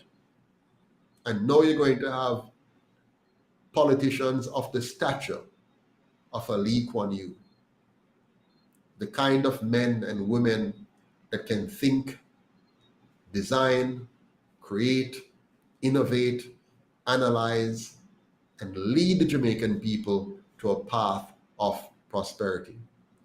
I see I have Mr. Newman here. Let me just welcome him. And I haven't forgotten people. I have not forgotten the video I'm going to show you about how Singapore fixed the transportation system and make it one of the best in the world. But I can't have Mr. Newman waiting. Good evening, Mr. Newman. How are you, sir? Good evening, my brother. How are you? I'm doing fine, thank you, especially now that I have you on the program. We have a lot of people here. We have a lot of people here, who want to hear from you. So I'm going to jump right into it. Tell us who you are, not tell everybody who you are. Okay, I'm the troublemaker editor Newman, president of the Transport Operators Development Sustainable Services, PATS for short. And I'm just here to represent transport operators across the island as their union man. It is a hard fight, a hard thing, but I'm just keep going for them and for the sake of nation building. Excellent. Very happy to have you, Mr. Newman. Tell us, sir, what happened today and what was your role in that? Okay, over the past several months, we have been talking to government with regards to a request by the operators to give them some time to pay their outstanding tickets. It's a request I think is important because of the way tickets are being given to operators in Jamaica. We believe that most of the tickets we receive, they're unwarranted. We think the government admit also that the system is flawed and they are agreed to fix the system. Has not been fixed as yet. We also believe that there's a new Road Traffic Act coming into being, and what should be done, time should be given for the system to clean itself of the outstanding tickets and we start anew. And so we make a request of government, and they don't find it in themselves to honor the request. We spoke to all the ministers with responsibility, we petitioned them, and nothing. We decided yesterday, because of a statement we heard from a person of the state, in the person of the head of the traffic, the Island Traffic Authority, who says that come December 1, if you don't pay outstanding tickets, you might spend Christmas behind bars. We thought that we have outstanding tickets, and we don't want to spend no time behind bars. Now we can't pay it because of the pandemic and because we are not making any money, but we are asking for time to pay. So we decided to take a break from work today to let our voices be heard that we really want some help in terms of timing to pay these outstanding tickets. It's a fair request. What the government should have done is to sit with us and say, all right, listen now, you guys must pay the ticket, reprimand us for misbehaving on the road, and give us some time to pay the ticket. I think that's a very easy request, and it could be granted, but they decided not to. So what you see today on the road is simple persons join their services. But I must say, and I must condemn the actions of some persons, inclusive of operators, who did the wrong thing today by, I see, burning tires, physically injuring persons, damaging persons' vehicle. That was not in the plan. When we met last night at the Harvard Tree Primary School, we said to them, I told them categorically that if they're going to be doing this sort of action on the road, I am not with them for even 1%. What has happened today? Get it? So some of the members of your group, or maybe even infiltrators, Yes. decided that they were going to misbehave as opposed to following the plan. Yes. And I understand though that was a very small element and not a major element in Very small, just a few. Wonderful. But I must tell you that the United Independence Congress of Jamaica, Jamaica's official third political party, fully stands behind the drivers and taxi operators and bus operators in their bid to secure amnesty on the grounds, and here's our grounds for supporting you, on the ground that the government itself has failed on a number of fronts, and we are not able to hold them accountable, but they are being very punitive and overreaching in the way they're going about this matter of fines, many of these tickets, I believe, were not even appropriate and is representational of a system gone wrong, where you're ticketed for so many things so often and without due process in the whole thing. That is true. That is so true. And so we stand with you. Go ahead, yes.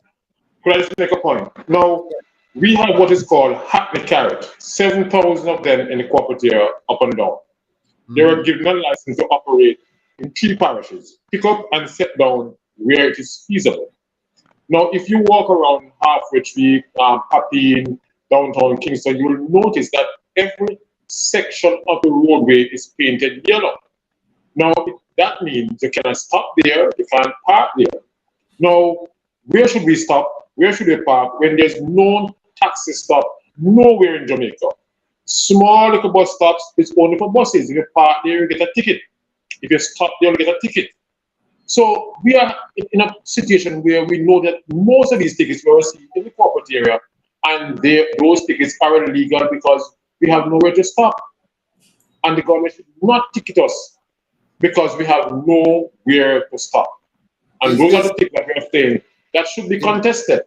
Is this a money-making thing, Mr. Newman? Do you think it's a money-making thing by the government where they make life hard for the taxi operators and then try to gouge them by way of ticketing? Could this be a possibility?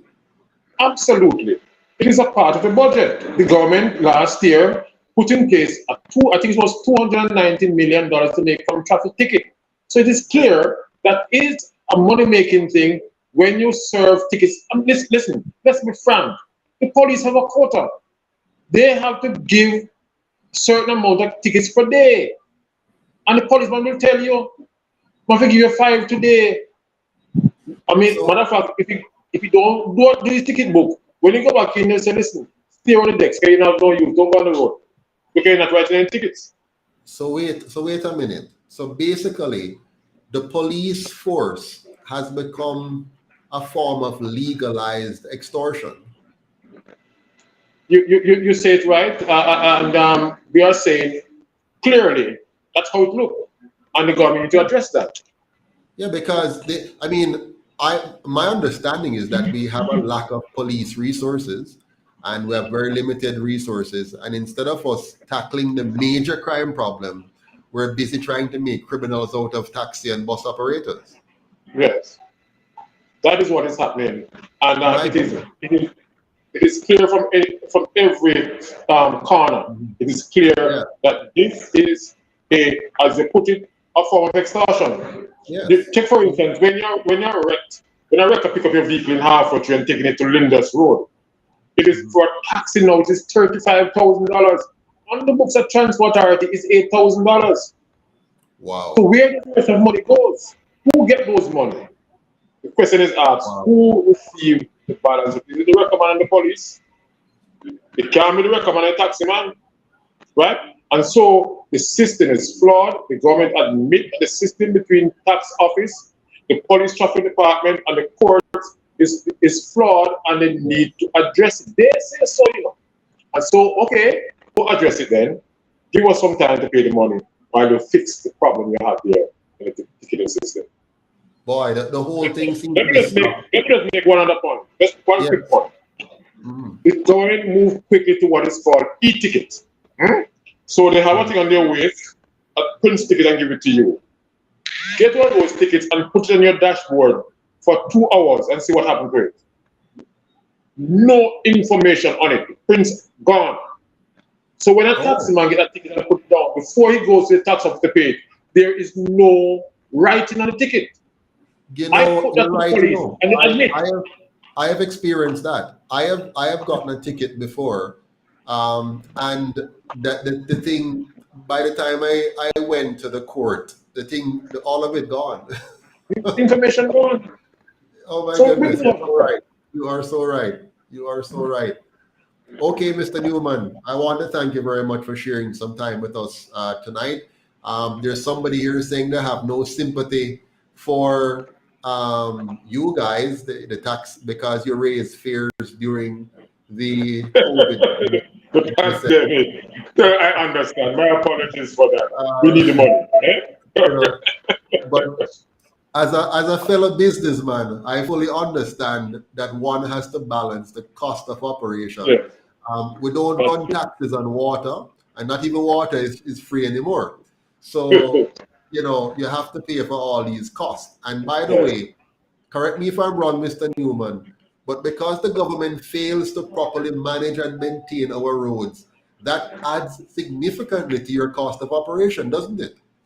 Absolutely. Go ask the people in St. Thomas what is happening to them now. Yes, although we will in the next 3-4 years we'll get a good road, but I tell you, every month an average of $50,000 is spent on every taxi in St. Thomas to fix the front end. Yes. Right. And by the way, Mr. Newman, don't let them fool you now. There's no reason at all for them to dig up the entire road to give us a good road. No. All they had to do, like I have seen other wise countries do, you do the work in phases. Yeah, and guess what? They even work at one side at a time. So absolutely. I have seen countries which are run with good leaders who ensure that A, you dig up only a part, B, you do half of the road first, C, if possible, you can't, you know, sometimes you can't, and C, you do a lot of the work during non-rush hour.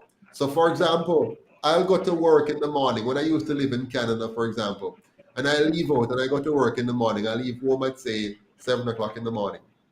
And I went to work, and there's a patch of road that by Jamaican standard is still very, very good, but by their standard needs to be repaired. And I pass that road and go to work. Yeah? And then I come back home at night and go home and sleep. And when I wake up in the morning and may I leave again, the road fixed. Yeah, that's true. That's true. I've seen it in several jurisdictions. It can be done here, but our contractors don't care. The government don't care. Under the contractors' part, Mr. Edgerton, Mr. Newman, under the contractors, if you don't have good governance, you will not have good contractors. You're right. Yes, all right. Thank you again, sir. Have a good night. And welcome.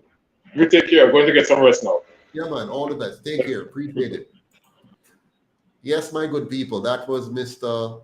Edgerton Newman from TODS, the Transport Operators something, something. Now, I promise you to show you the video, and I'm going to show it now. But I'm just happy he came on so you can see that I'm not a madman. What we're talking about here is bad governance. And there's no excuse. We're not talking about a party that just come to power and needs some time to fix up things. We're talking about two parties that have been in power either as government or opposition for 78 long years. One party is over 80 years old in its existence. The other one is over 79 years old in existence. So them have no excuse. There's no reason on God's creation why they shouldn't have the basics covered by now. The basics of garbage collection, the basics of cleaning roads, the basics of fixing roads, the basics of having a good public transportation system, the basics of having a good police service instead of colonial force. There's no reason why they should not be able to manage our borders so illegal guns can't be flooding in and ammunition. There's no reason why they're so inept and incompetent at managing crime. So if they have had 78 long years and can't get it right, there is no reason why you and I should allow them to continue to sit down in a parliament and call themselves government or opposition. Let us replace them. But watch this now. I want you to see this video so you can see that there are other countries, small countries, yeah, that have, let me see here, 1 second. Let me just close this out. And, sorry, I'm not sure what's going on here. Give me 1 second. There's something on my screen which is not going away. Yes, Winston Hammond, time up, absolutely. Let me try this again. What do we have here? Yeah, I think we have it ready. Let me try it and see. Let me see if this works.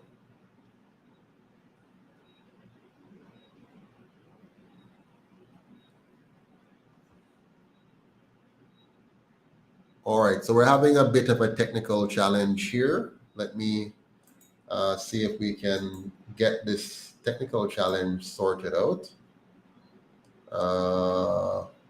Cancel, 1 second here. Not quite sure why this problem has suddenly crept in. Let me try this here again.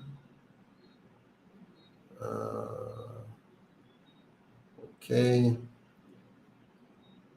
All right, we're working on it. We're coming. Just give me 1 second here. I think we have some interference from somebody somewhere. But let's see if we can get this working here. Let's try this again. Okay, so on this side, we are seeing it. No? All right, I'm going to come out of here and go back in, see if we can get this thing sorted out. So give me one brief moment here as we try to get this set up. You have to see this video. There's no way you can leave tonight and not see this very, very important video of a small, tiny country that, and by the way, even if it's a small country, and I want you to notice how pretty it looks, and it's a small country, but it's 6 million people in there, 5.5 million or somewhere here, almost 6 million. So watch this carefully. Let's see if we can get this to work now. Here we go. All right, coming up. There we go. All right. Okay, let's begin. Hey there, and welcome back to RM Transit. Some transit systems like the London Underground are famous for their design, while others like the New York Subway are famous for their scale. But today's transit system is probably most famous for being very modern, super functional, and incredibly cutting edge, and that's the Singapore MRT. If you simply looked at the numbers, you might not know that the MRT has such an impressive reputation, because for a world-famous city like Singapore, 127 stations and 6 lines doesn't sound that incredible. Less impressive systems like the Chicago L, make sure you're subscribed for an explained video on that city soon, are actually bigger. This may kind of remind you of the MTR in Hong Kong, and that's no accident. The system certainly served as inspiration. Dive a little deeper though, and you'll realize though that as the National Railway of Singapore, the system is actually quite extensive, with over 200 kilometers of track around the city-state. While at the same time, the system, despite its more modest size, moves more people every day than the 12-line Madrid metro system. Now, I mentioned that the system is modern, and it is, having first opened in 1987, but this is deceptive, as much of the system feels and is much younger. But what makes that system so modern and well used? Well, let's take a look.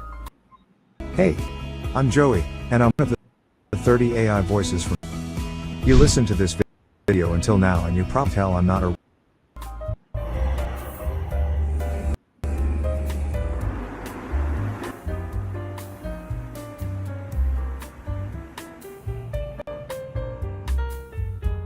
If you're not already, consider subscribing to the channel, hitting the bell icon to get notifications. It helps and it's free. Also, don't forget to like and share if you enjoy the video. Now, to understand the MRT, we should try to understand Singapore a little better. If you can't already point out Singapore on a map, that's okay. The country is situated just north of the equator at the southern tip of the Malay Peninsula south of Malaysia. The country isn't, but there are 2 bridges onto the mainland. The city's center is a lot of the most iconic destinations like the Marina Bay Sands and the Gardens by the Bay front onto Marina Bay. Along the coast to the west are numerous substantial port and industrial areas, as well as the island resort of Sentosa. To the east of the island is the famous Changi Airport, which moved more than 60 million passengers per year pre-COVID, and is noted for its incredible amenities, such as the massive Jewel Mall and entertainment complex. Covering most of the rest of Singapore's landmass are a number of massive nature preserves, generally dense housing estates largely built as transit-oriented development around MRT lines, and golf courses. Can you imagine that this country was dirtier and just completely despicable when compared to Jamaica in 1965? Jamaica was a beautiful place compared to Singapore in 1965, and look what they have done with it. Let's continue. A lot of golf courses. Crisscrossing Singapore are 6 MRT and 3 LRT lines, which are definitely not the type of LRT you're used to if you regularly watch this channel. For what it's worth, Singapore's suburbs also look like this. The current MRT lines are as follows: the North-South line, the East-West line, the North-East line, the Circle line, the Downtown line, and the Thomson East Coast line. The LRT lines are the Bukit Panjang. Now, somebody in the comment section says Jamaica could have been like this because we neglected our growth plan while they used our growth plan and became first world. That is actually not true. Singapore did not use Jamaica's growth plan. Jamaica had no plan for Singapore to copy. Singapore's leader, Lee Kuan Yew, built his own plan the same way the UIC is now building its plan. Lee Kuan Yew looked at many countries around the world, and he saw where many countries did some things wrong and some things right. He was very pragmatic, and so he took the things that they did right.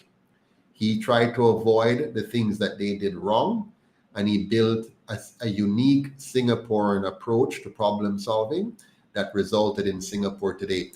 We cannot take any credit at all for Singapore's success. It's a lie that has been promulgated by some of our politicians for whatever reasons, particularly the Jamaica Labour Party. They have been for years trying to suggest that Singapore took some model that they had at the beginning. Not so. And if they did, we're not seeing the model now anyways being presented and used. So the bottom line is Singapore succeeded because Singapore did the right things. It studied what others did right and wrong, and they use their own genius and intellect to build real solutions. The same thing the UIC is doing now. Let's continue. Sengkang and Punggol lines. So now that we have a sense for the whole system, let's take a look at each of the lines in more detail. The first line in the system to open was the North-South line in 1987. The line is 45 kilometers long with a total of 27 stations, and the line runs from Marina South Pier, an up-and-coming new development area, through the downtown of the city underground before popping above ground around Bishan. From here, the line runs in an arc, spending most of the rest of its route elevated above ground, turning south after passing through Woodlands Estate. The next line to open in the system was the East-West line, whose name was not introduced until several years after the opening of the North-South line, but which had tracks on an earlier version of the North-South line that ran east-west. As it turns out though, this was all part of the plan. The East-West line was formed by taking over those initial east-west portions of the North-South line and extending from there. This was made possible because both lines use the same rolling stock profile, including some trains which are quite similar to the rolling stock on Taipei's metro and very similar in size to the trains on the Toronto subway. At the same time, the North-South and East-West lines have track connections at 2 points, most notably in the downtown core of Singapore between City Hall and Raffles Place. Here lies one of the most thoughtful and intelligent design elements of the entire MRT system that feels like a natural evolution of cross-platform transfer designs for lines such as London's Victoria Line. Both Raffles Place and City Hall feature cross-platform transfers between the lines, but between the stations, the lines reorient, and that means you can change cross-platform to go in one direction on the other line at one station and in the other direction at the other station, allowing all transfers to happen in a cross-platform manner. The line also connects both in services and in tracks at Jurong East, on the western portion of the line. These days, the East-West line has grown out to become the longest and most heavily used of all the MRT lines, stretching from Changi Airport in the east all the way across the island to the Tuas Industrial Area in the west, near one of the fixed-link bridges to Malaysia. Notably, the portion of the line to Changi Airport from Tanah Merah is operated as a shuttle service, without trains directly to the city center. From here, the MRT changed direction in some senses. The next line to open on the system was the Northeast line, which did maintain similar sized trains to the previous two lines, but the trains were not actually cross-compatible, as the Northeast line opted for overhead power at 1500 volts and the lines were not physically connected. At the same time, the new line tried some new and rather unusual things. It was fully underground, as is the case for all subsequent MRT lines, and it was also driverless, the first in the world to do so with such substantial trains. As it would turn out, some of these changes, like fully automated trains on a fully underground alignment, became the norm going forward, while overhead wire power was associated with enough issues that for better or for worse, it hasn't been used on the network since. The operating model used in Singapore is also rather unique, with private companies operating various rail lines. While the first two lines are operated by SMRT trains, the Northeast line is operated by SBS Transit, derived from Singapore bus service. At the same time, quite unusual for a modern metro system, most of the stations on the Northeast line can serve dual purpose as bunkers, with numerous additional elements like backup generators designed to aid in that use, a feature which is carried forward. Did you catch that? I hope you saw what he said a while ago. Their train stations are designed to operate as bunkers. So they didn't just plan for transportation, they planned for the eventuality of a war.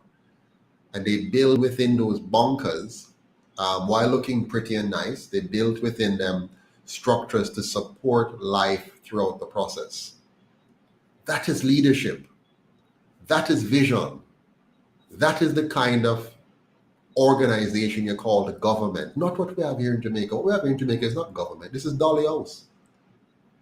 It's beggy Dolly House. They just wait for a chance to go beg some money. They go to England, beg you some money. America, beg you some money. Canada, beg you some money.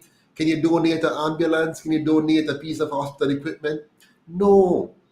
The Singaporean leaders decided that them no want to go through this world begging and depending on anybody. So they planned, they designed, and those plans and design work out into a high quality country with high quality people living a high quality standard of living. That's what we want in Jamaica. We can't continue with them beggy leader here. These kind of leaders who need to go kiss the bottom of some monarchy to beg some money and beg a prison or beg something. We don't want that. We don't want the leaders who go and tell us to go mourn for no monarchy because they've passed away and even though they've done such atrocities, we must go mourn for them for how many days. We don't want leaders who want to continue to have us depending on colonial powers. We don't want leaders who want us to remain subservient and having some other country as head of state over our country. We don't want them kind of leader there.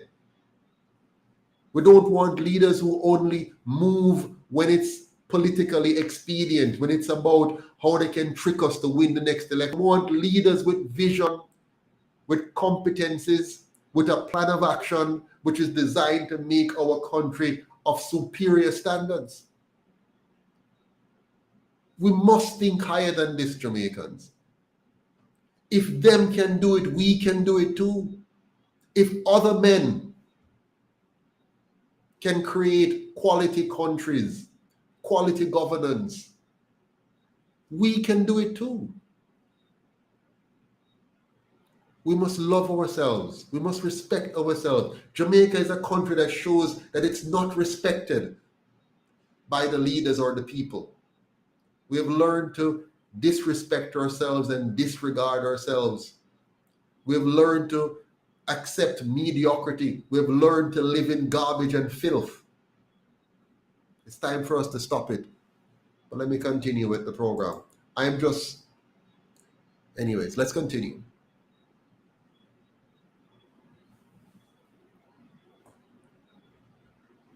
With all lines since, and that also has existed on some of the previous underground stations. The Northeast line is also quite interesting in that it's linked with two of Singapore's LRT lines at Punggol and Dunkong, which is instantly noticeable from the figure 8 shapes on the MRT map. These lines are named based on their connecting MRT stations and serve 14 stations each. Despite their names, they're more accurately described as automated people movers, which serve the dispersed but yet very high density surrounding areas to the respective Northeast Line stations, creating a comfortable, air-conditioned, high-quality local form of rapid transit. The route of the Northeast Line is quite simple, with it running as a northeastern chord running from the harbourfront at the southwestern end, where transfer to a monorail or gondola to Sentosa Island is available, before continuing northeast to interchanges with the east-west line at Outram Park and the north-south line at Dhoby Ghaut, before travelling further out to the larger housing estates connected by the LRT lines. In 2009, the MRT's Circle Line first opened, though as of 2022 it still isn't actually a circle. The line is 35.5 kilometers long with 30 stations running from the harbourfront stop on the Northeast Line in the west with a transfer to the Sentosa gondola, before continuing west to connect with the east-west line at Buena Vista, north to connect with the north-south line at Bishan, east-southeast to connect again with the east-west line at Paya Lebar. From here, the line continues west across Marina Bay and serves various adjacent destinations with 2 branches. One branch heading north to meet the north-south line at Dhoby Ghaut, and another crossing Marina Bay again to the west to terminate at Marina Bay Station on the north-south line. The Circle Line plays double duty, connecting the various MRT lines outside of the city centre, helping make inner-suburb trips more convenient while reducing congestion in the city centre itself. At the same time, the line provides high-quality connections to numerous important and developing areas around Marina Bay, such as the Marina Bay Sands, Gardens by the Bay, Marina Centre, and the National Stadium. Interestingly, as with the Northeast Line, the Circle Line is entirely underground, including with a very large underground depot for train storage and maintenance.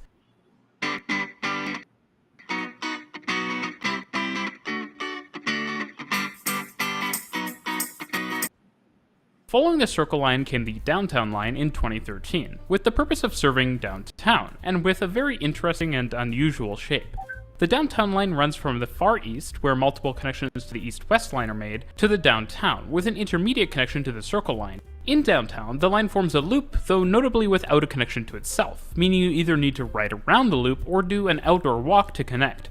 Fortunately, within the central area, there are connections to the Northeast Line at Little India and Chinatown, to the Circle Line with a pre-planned cross-platform transfer at Bayfront and Promenade, and the east-west. That said, the lack of a connection at Dhoby Ghaut.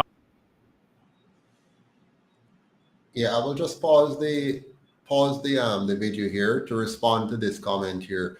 Where are donations to the UIC currently being accepted? Anyone who wishes to donate to the UIC, you can go on our website at uicjamaica.com, and you will see all the options as to how you can donate to the UIC. The next part of the question is it still going to the leader, Joseph Patterson's personal bank account? Yes, we still have a personal bank account in the name of Joseph Patterson at Scotiabank where you can donate. And we also have a PayPal account, which is in my name, well, my wife's name really, when you donate on PayPal. We currently do not have a commercial bank account because none of the commercial banks in Jamaica have agreed to give us an account. We've applied to them since how many years now, and they have continued to deny us a bank account on the grounds that we cannot account for where the funds are coming from. So when you donate to us, they would like for us to be able to tell them exactly where you got the money from to donate to us. So I've asked them, can you tell us how the other two parties account for where the money is coming from? How do they confirm for you where the donors are donating from? They can't tell us that. They can't tell us how the other parties. I said, what about charities? You must have charities in Jamaica who receive funds from overseas and elsewhere. What method do they use that you accept to account for where their monies come from? They can't tell us. So yes, we continue to have a Scotiabank account with my name on it, in which we receive funds, and we have a PayPal account as well in which we receive funds. We also have a finance committee comprising of one chartered accountant from the US, another MBA finance person with senior public experience in finance from the US. We have one young lady from Canada who is also an accountant on the finance committee. And we have a treasurer as well on the committee, and another person who has significant public administration experience also on the finance committee. Their job is to ensure that every month all of these accounts are fully accounted for, all the funds that come in are fully accounted for. We have monthly bank reconciliations of every single transaction coming in and out. These finances are presented to the National Executive Committee for their review and approval. And our accounts are audited every year by a reputable auditor here in Jamaica.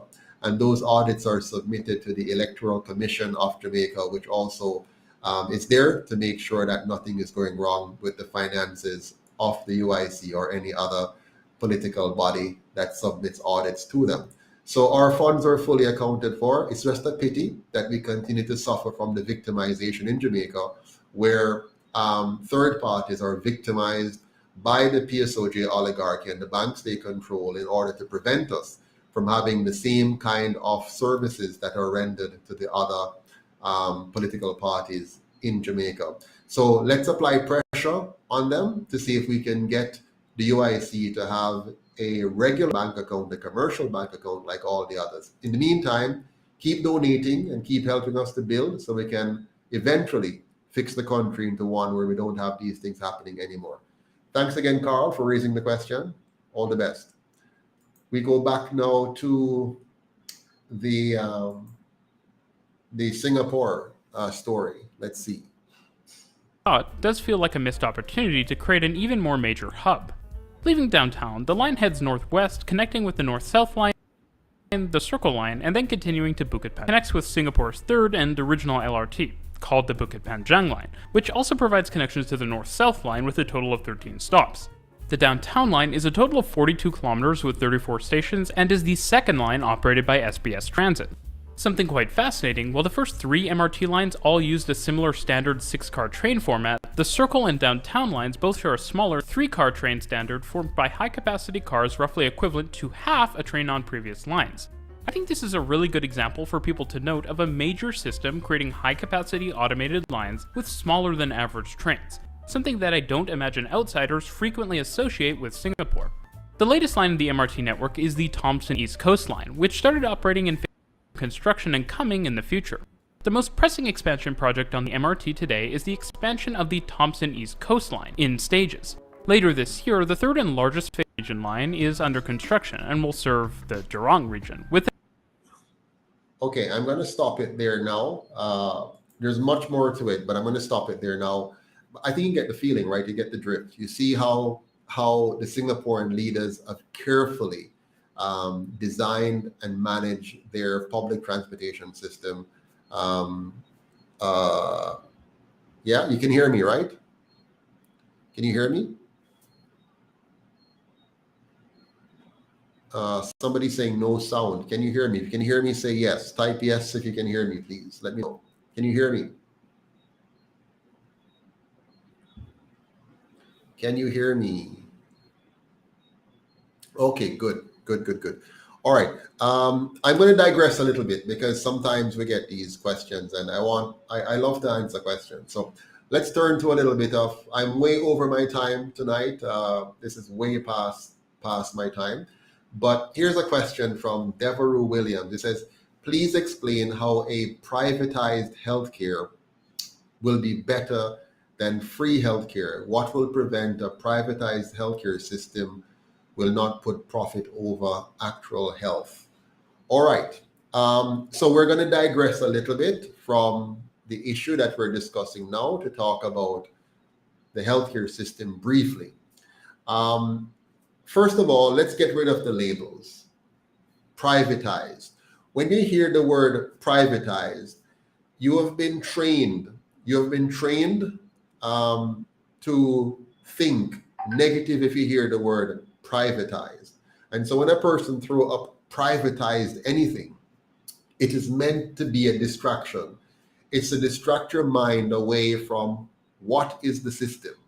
Now, the UIC's approach to healthcare is very different from what you have been taught of as free healthcare.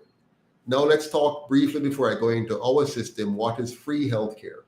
Free healthcare is where you're under the false assumption that you will not pay for healthcare and you will get good healthcare even though you're not paying anything. Of course, we know, those of us who think it through logically, that first of all, the taxes is taken from everyone, and then you allow everyone to go and get care. So the rich, for example, will pay taxes. The poor will pay taxes. Of course, one is going to pay more than the other, but then everybody gets the same healthcare. That is the idea behind free healthcare. For the most part, it doesn't work.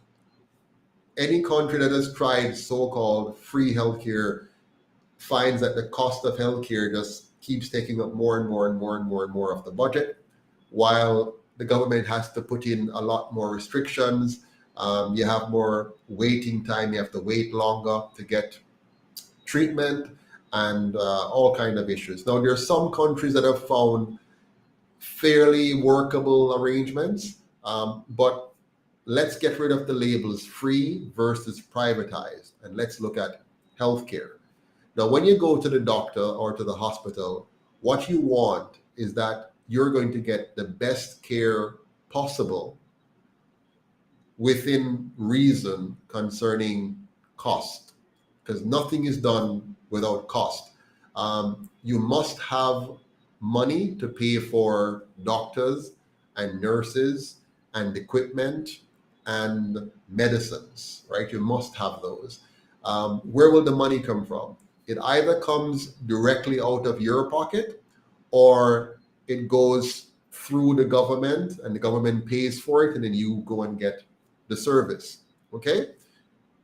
There are different models of that with different consequences. The UIC's model is one where we're not going to have the regulator also be the operator of the healthcare system. If you have the regulator being the operator, it means that something is going to give. Usually what gives is that the regulator will not properly regulate himself. For example, he will seek to hide problems. Dead babies, we try to cover it up and hide it. Various problems, we downplay them. If the regulator is not the operator, then he will focus on regulating. He will focus on, are you delivering the quality service that you have advertised and contracted to the customer? So you want to separate regulator from operator. So the UIC is going to separate the regulator from the operator. The operator will be human beings like me and you, and they're going to have some basic motivations like you and I. Every operator of any organization wants to generate a return commensurate with his efforts. Whether you call that return a profit or you call that return something else, like a value or a benefit, it is still the same. So what we're going to do is to make sure that the operator honors the obligation that he gives to the customer. So if the operator says, come to my establishment and you're going to get this, and you go to that establishment and it fails to deliver on that, you now have the regulator being able to back you up and to support you and to make sure that your rights are respected and honored. Now, in any system, you're going to have those who are well off and those who are not so well off. So how do you deal with that? The UIC has a process whereby we have two forms of taxation. Income tax, where we tax 10% of all incomes from all sources, and that tax is used to run the government. Another day we can talk about whether or not that is enough. Then we have a secondary tax, which is called a sales tax. That tax is very specific. It is focused on providing for the poor in particular, eliminating poverty to be exact. So we're not even trying to maintain the poor to continue to be poor.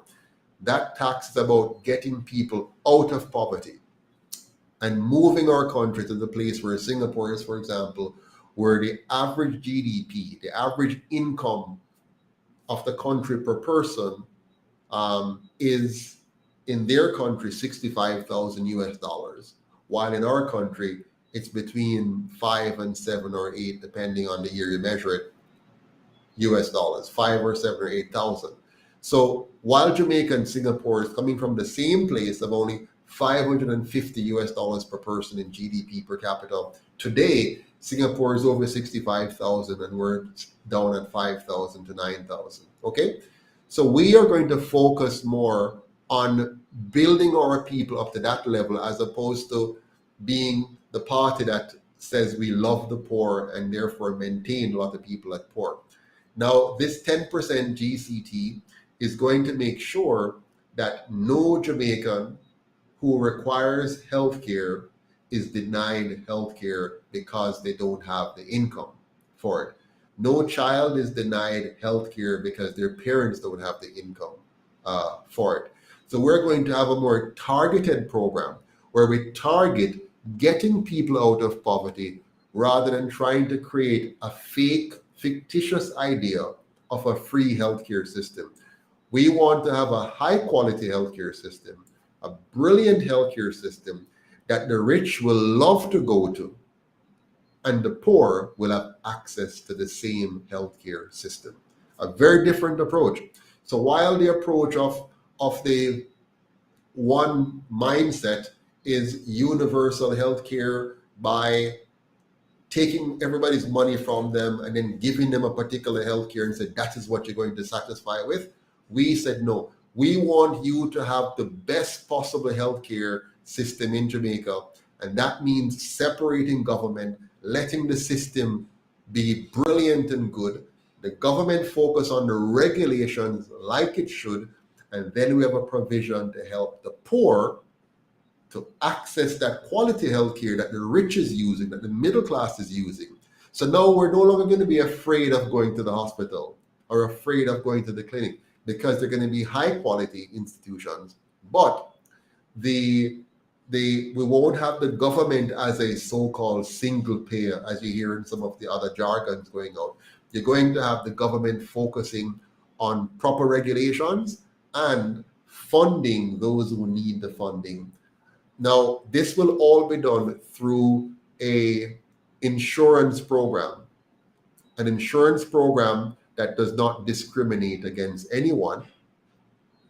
And the difference is who is paying the insurance. So if you are wealthy and able, you're paying your insurance. If you are poor and unable, your insurance is being paid for you, not to keep you in that state. Because the way we design our country, the new Jamaica, is to get you out of poverty, not to keep you in it, not to maintain a nice cohort of people who are poor and we just hug them up and keep them poor.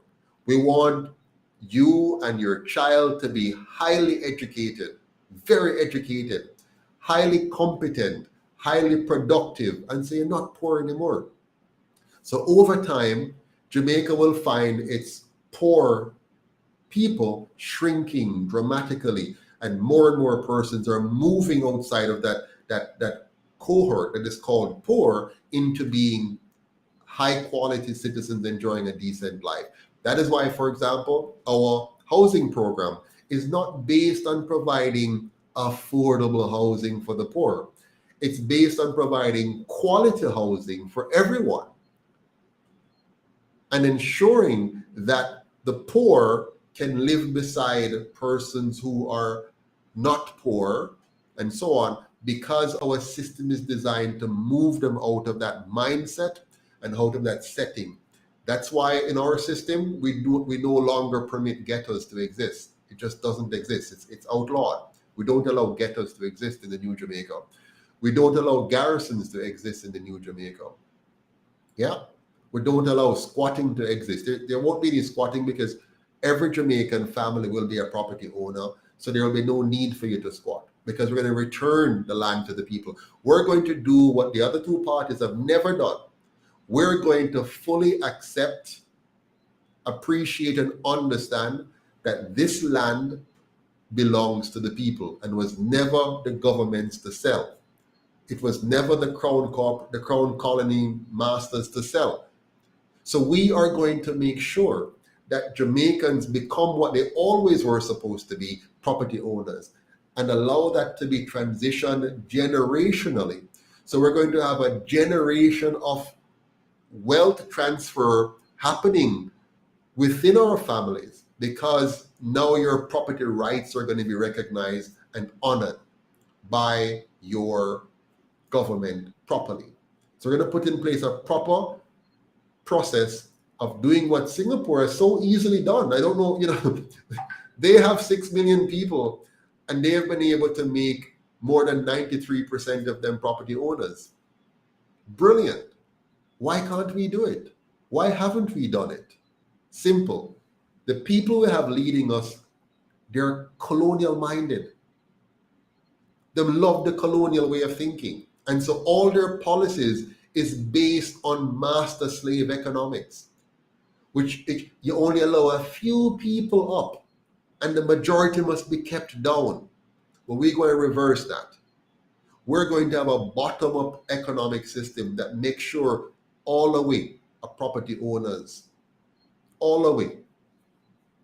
And so if you today have an unfinished house, our program will finish your house, give you an affordable mortgage geared to your income that allows you to pay that mortgage to a point, and then your child or children can take it over and continue, depending on, of course, the cost. If your house that you got wasn't so costly relative to your income, then of course you'll pay it off in no time.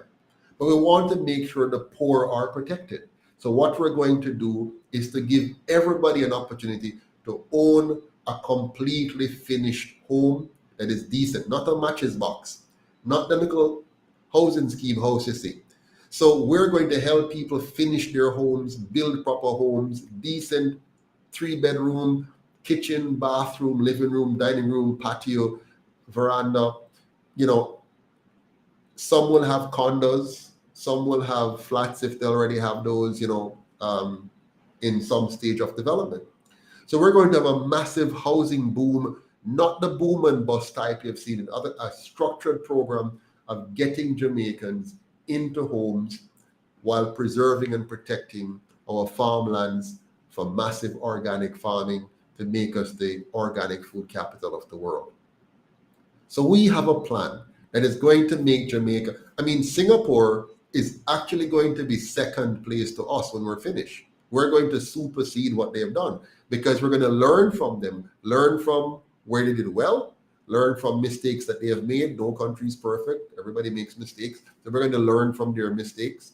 For example, in our model of Jamaica, we're going to codify in our constitution things that they have not codified in theirs, which makes them susceptible to negative influences and impacts. We have learned from their mistakes, and we're going to codify some things to make sure that Jamaica doesn't make those mistakes in the future. Right? So our healthcare system will be second to none. Our education system, second to none. Our economic model, second to none. Our transportation sector, second to none. Our organic farming industry, where again, we're going to learn from the Netherlands, learn from Israel, adopt and copy things that they're doing well, build on things that they have not done so well, master different techniques and technologies, and make Jamaica the absolute best at organic farming and feeding the rest of the world, but first feeding ourselves and making sure that we are food independent and food secure in this country. So we have a massive plan that is going to transform Jamaica in some serious ways. Yeah. So I have gone way over my time tonight. Let's take a few quick comments. Says Mr. Patterson, the millions of cash and grants given to the government of Jamaica in the COVID by USA, Europe, and Canada. If it was not for the corruption, stealing, yeah. But remember, those grants were given also to do things that were bad to the Jamaican people. Right? So I must tell you, I don't want the grants. Honestly, I don't ever want any grants from them. When Jamaica becomes truly independent, when the UIC becomes, I don't care about their grants. We have the capacity to produce and sell enough to be a very wealthy country. I want us to get reparation and all of that, and I will strongly defend it and support it. But that's less important to me than we learning to be highly productive with self. Let us learn how to be highly productive as a people. Yeah. So good night. Thank you so much for your time. Please like, share, comment, subscribe, and most importantly, go to the website, uicjamaica.com. Join, volunteer, donate. Help us to help you. Help us to save Jamaica. Help us to be one Jamaica, stronger together. Have a good night until we talk again. Take care. All the best.